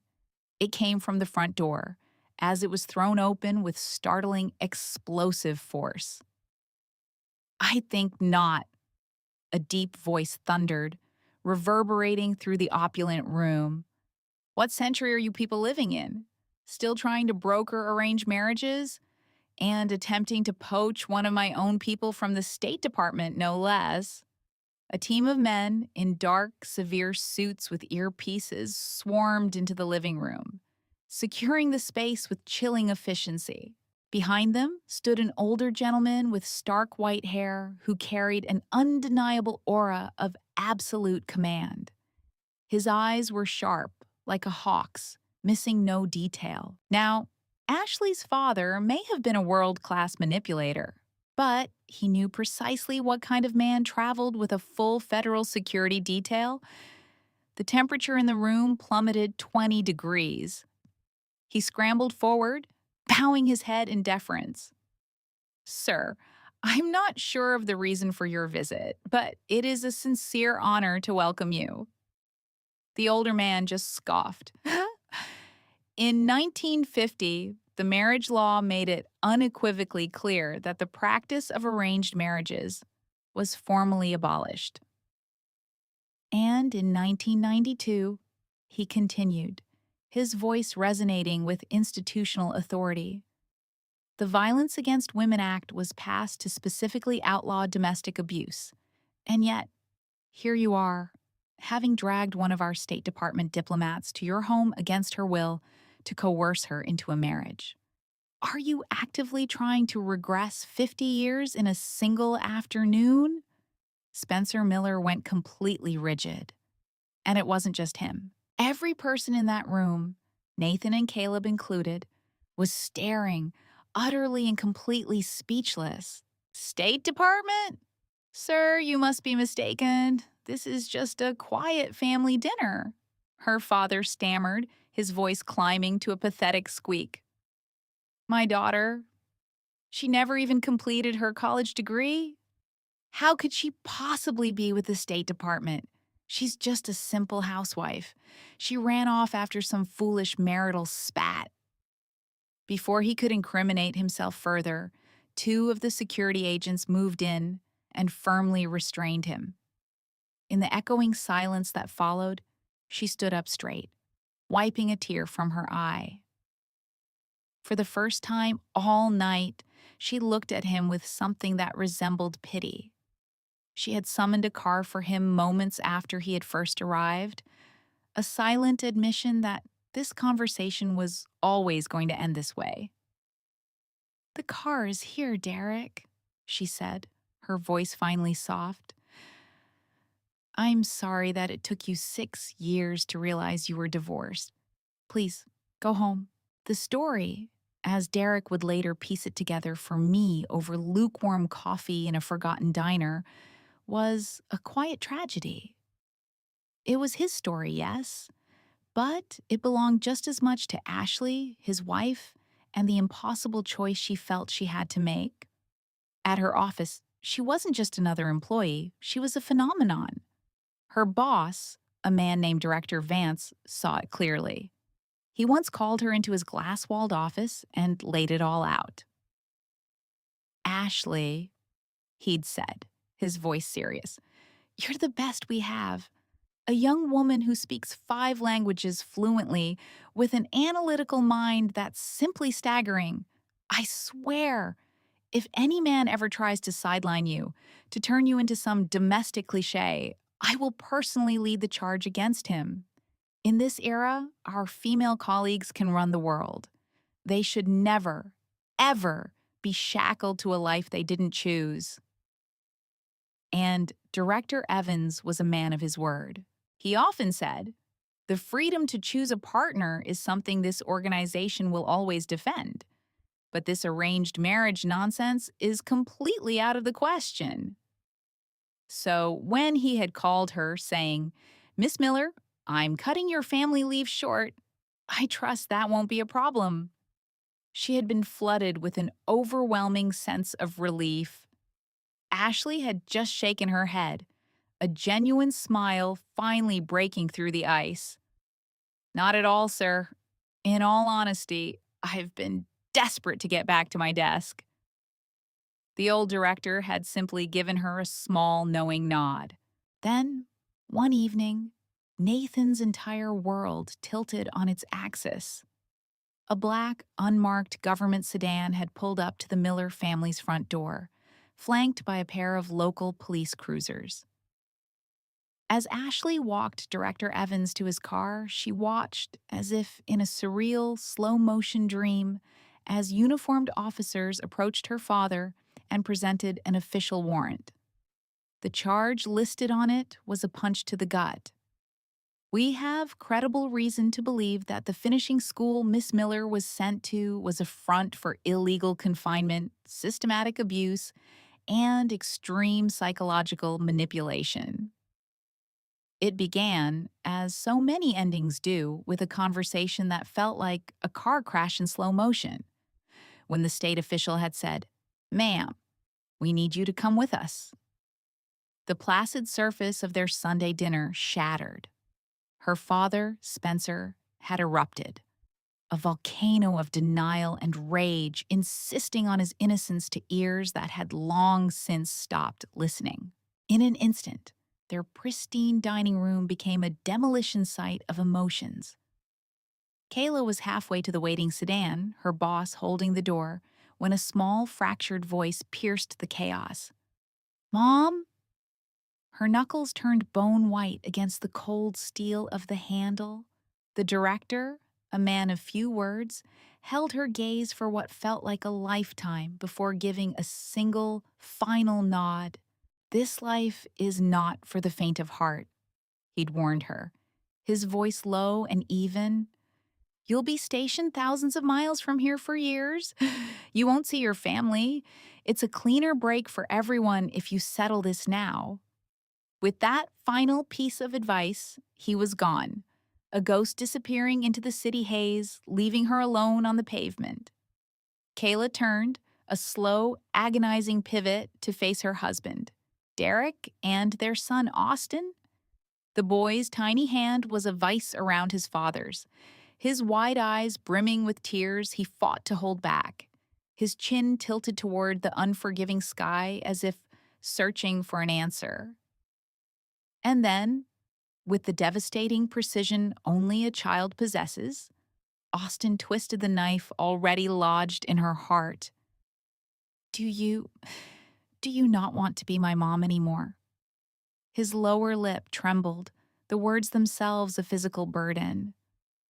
"You don't want me," he whispered. "Dad and we've missed you so much. All those years. Sometimes I see him in his study, just looking at your picture for hours. What I said that day, I was just a kid. I didn't get it. Can you forgive me, Mom? Please, can you just love me again?" As she watched him, a tidal wave of sorrow, immense and crushing, simply washed over Kayla, threatening to pull her under. You have to understand, this was the child she had carried inside her for 9 long months, the baby she had nearly died to bring into this world. Loving him wasn't a choice.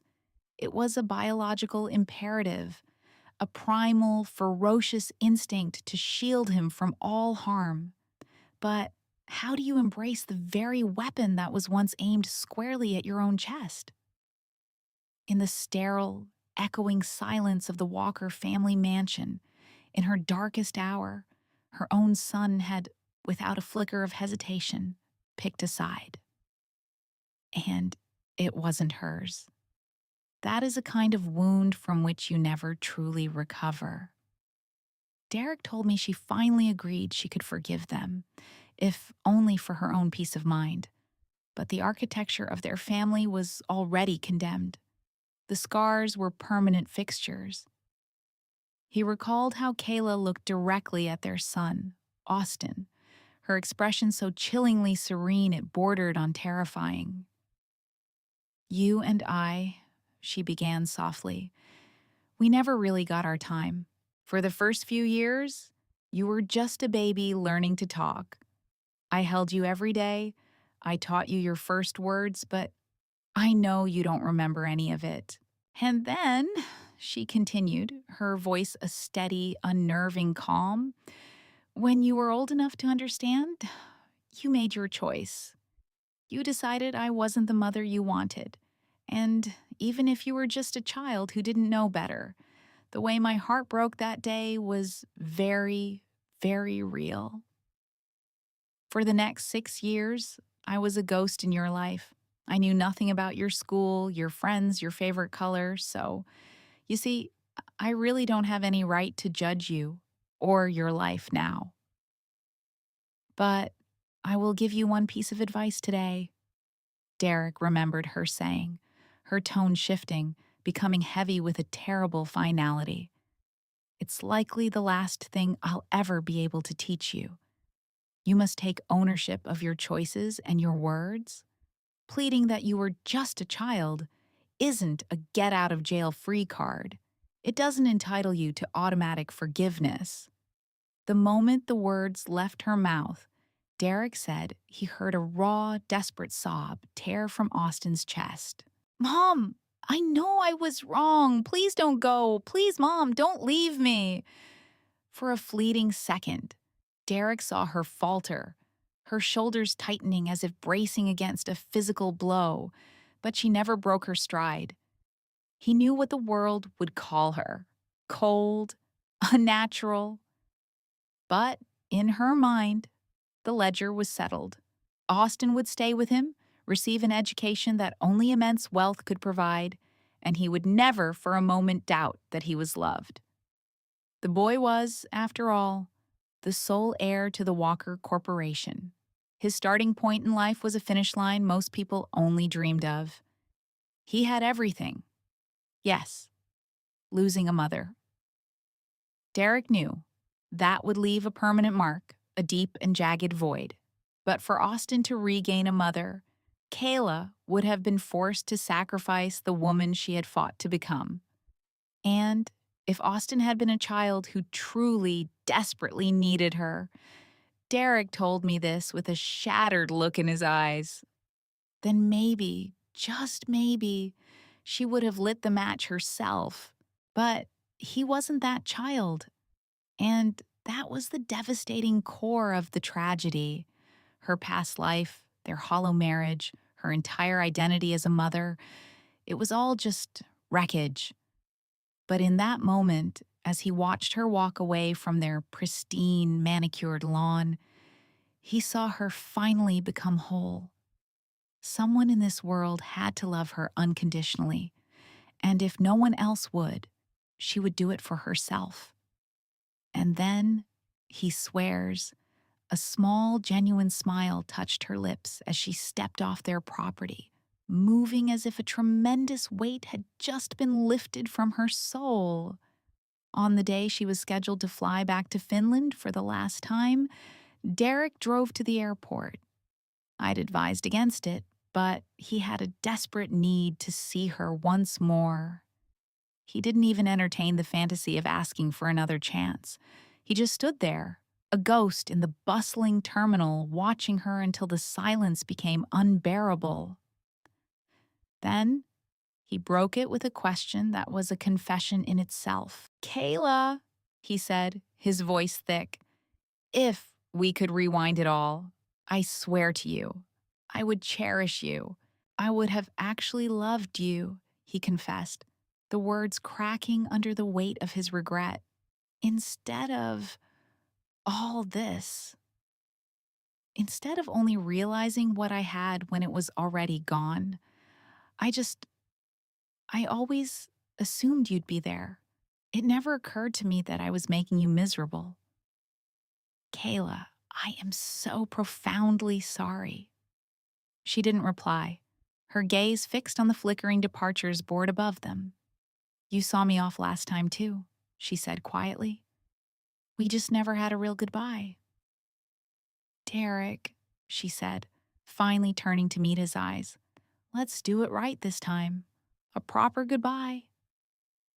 That single word, he told me, Goodbye. It was the blow that felled him. He felt an uncontrollable twitch in his cheek as a tsunami of pure, undiluted grief crashed over him. Can't we? His lips were trembling too violently to form the rest of the question. And then Kayla impossibly opened her arms. "Don't be so heartbroken," she said softly. "We were in each other's lives for a decade. Think of me as an old friend who just happens to know you better than anyone else. So, let's just hug." Before she could finish, he was collapsing into her embrace. She smelled of pine and crisp, clean air, and he clung to her with a desperate strength, his arms like steel bands as if he could physically anchor her to the spot. In all their years of marriage, they had rarely, if ever, been this close.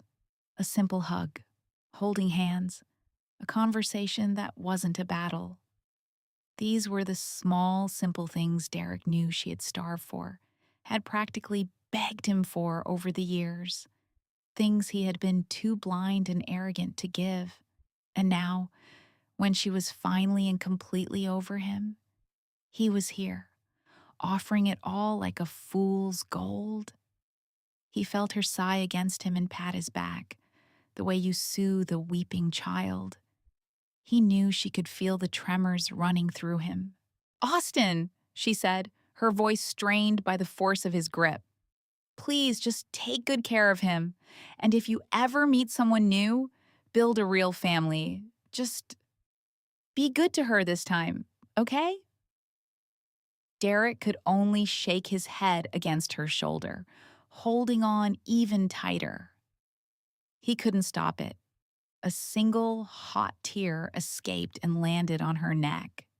"It was insane," he told me, how fate had such a twisted, cruel sense of humor. He never realized she thought he was completely numb to her, which was why she had found the strength to walk away. In her mind, walking away was an act of mercy. She was setting them all free, herself to pursue the life she was built for, Derek to find a woman he could truly connect with, and their son, Austin, to finally have the kind of mother he deserved. The thought that it was all a catastrophic, heartbreaking misunderstanding never once crossed her mind. She couldn't have known that for Derek. Her absence was a wound that would never heal. The single greatest regret of a life suddenly hollowed out. He confessed it to her in a broken whisper, his breath warm against her ear, his voice frayed with years of unspoken pain. "It destroys me that I never once held you close like this before." For a fleeting moment, he felt the muscles in her back tighten, a barely perceptible tremor. He thought he saw the shimmer of tears in her eyes before she blinked them away and offered a smile, one of pure, unburdened relief. Gently, she created a space between them, stepping back from his embrace. "It's all in the past now, Derek. It doesn't mean anything anymore. We have to let it go. We have to move forward." He caught her hand before she could pull away, his gaze intense, searching. I'm not finding someone new, Ashley, and Austin will only ever have one mom. I know we broke something in you, and I know you can't forgive us for it. But Austin and I," he swore, his voice ringing with a conviction he hadn't felt in years, "we will wait for you. If you ever want to see us, just call. I don't care where I am in the world. I will bring him to you. Kayla, for you, my door will always be open. And Trace." And then, as if summoned by the sheer force of his desperation, a small figure darted out from behind a concrete pillar.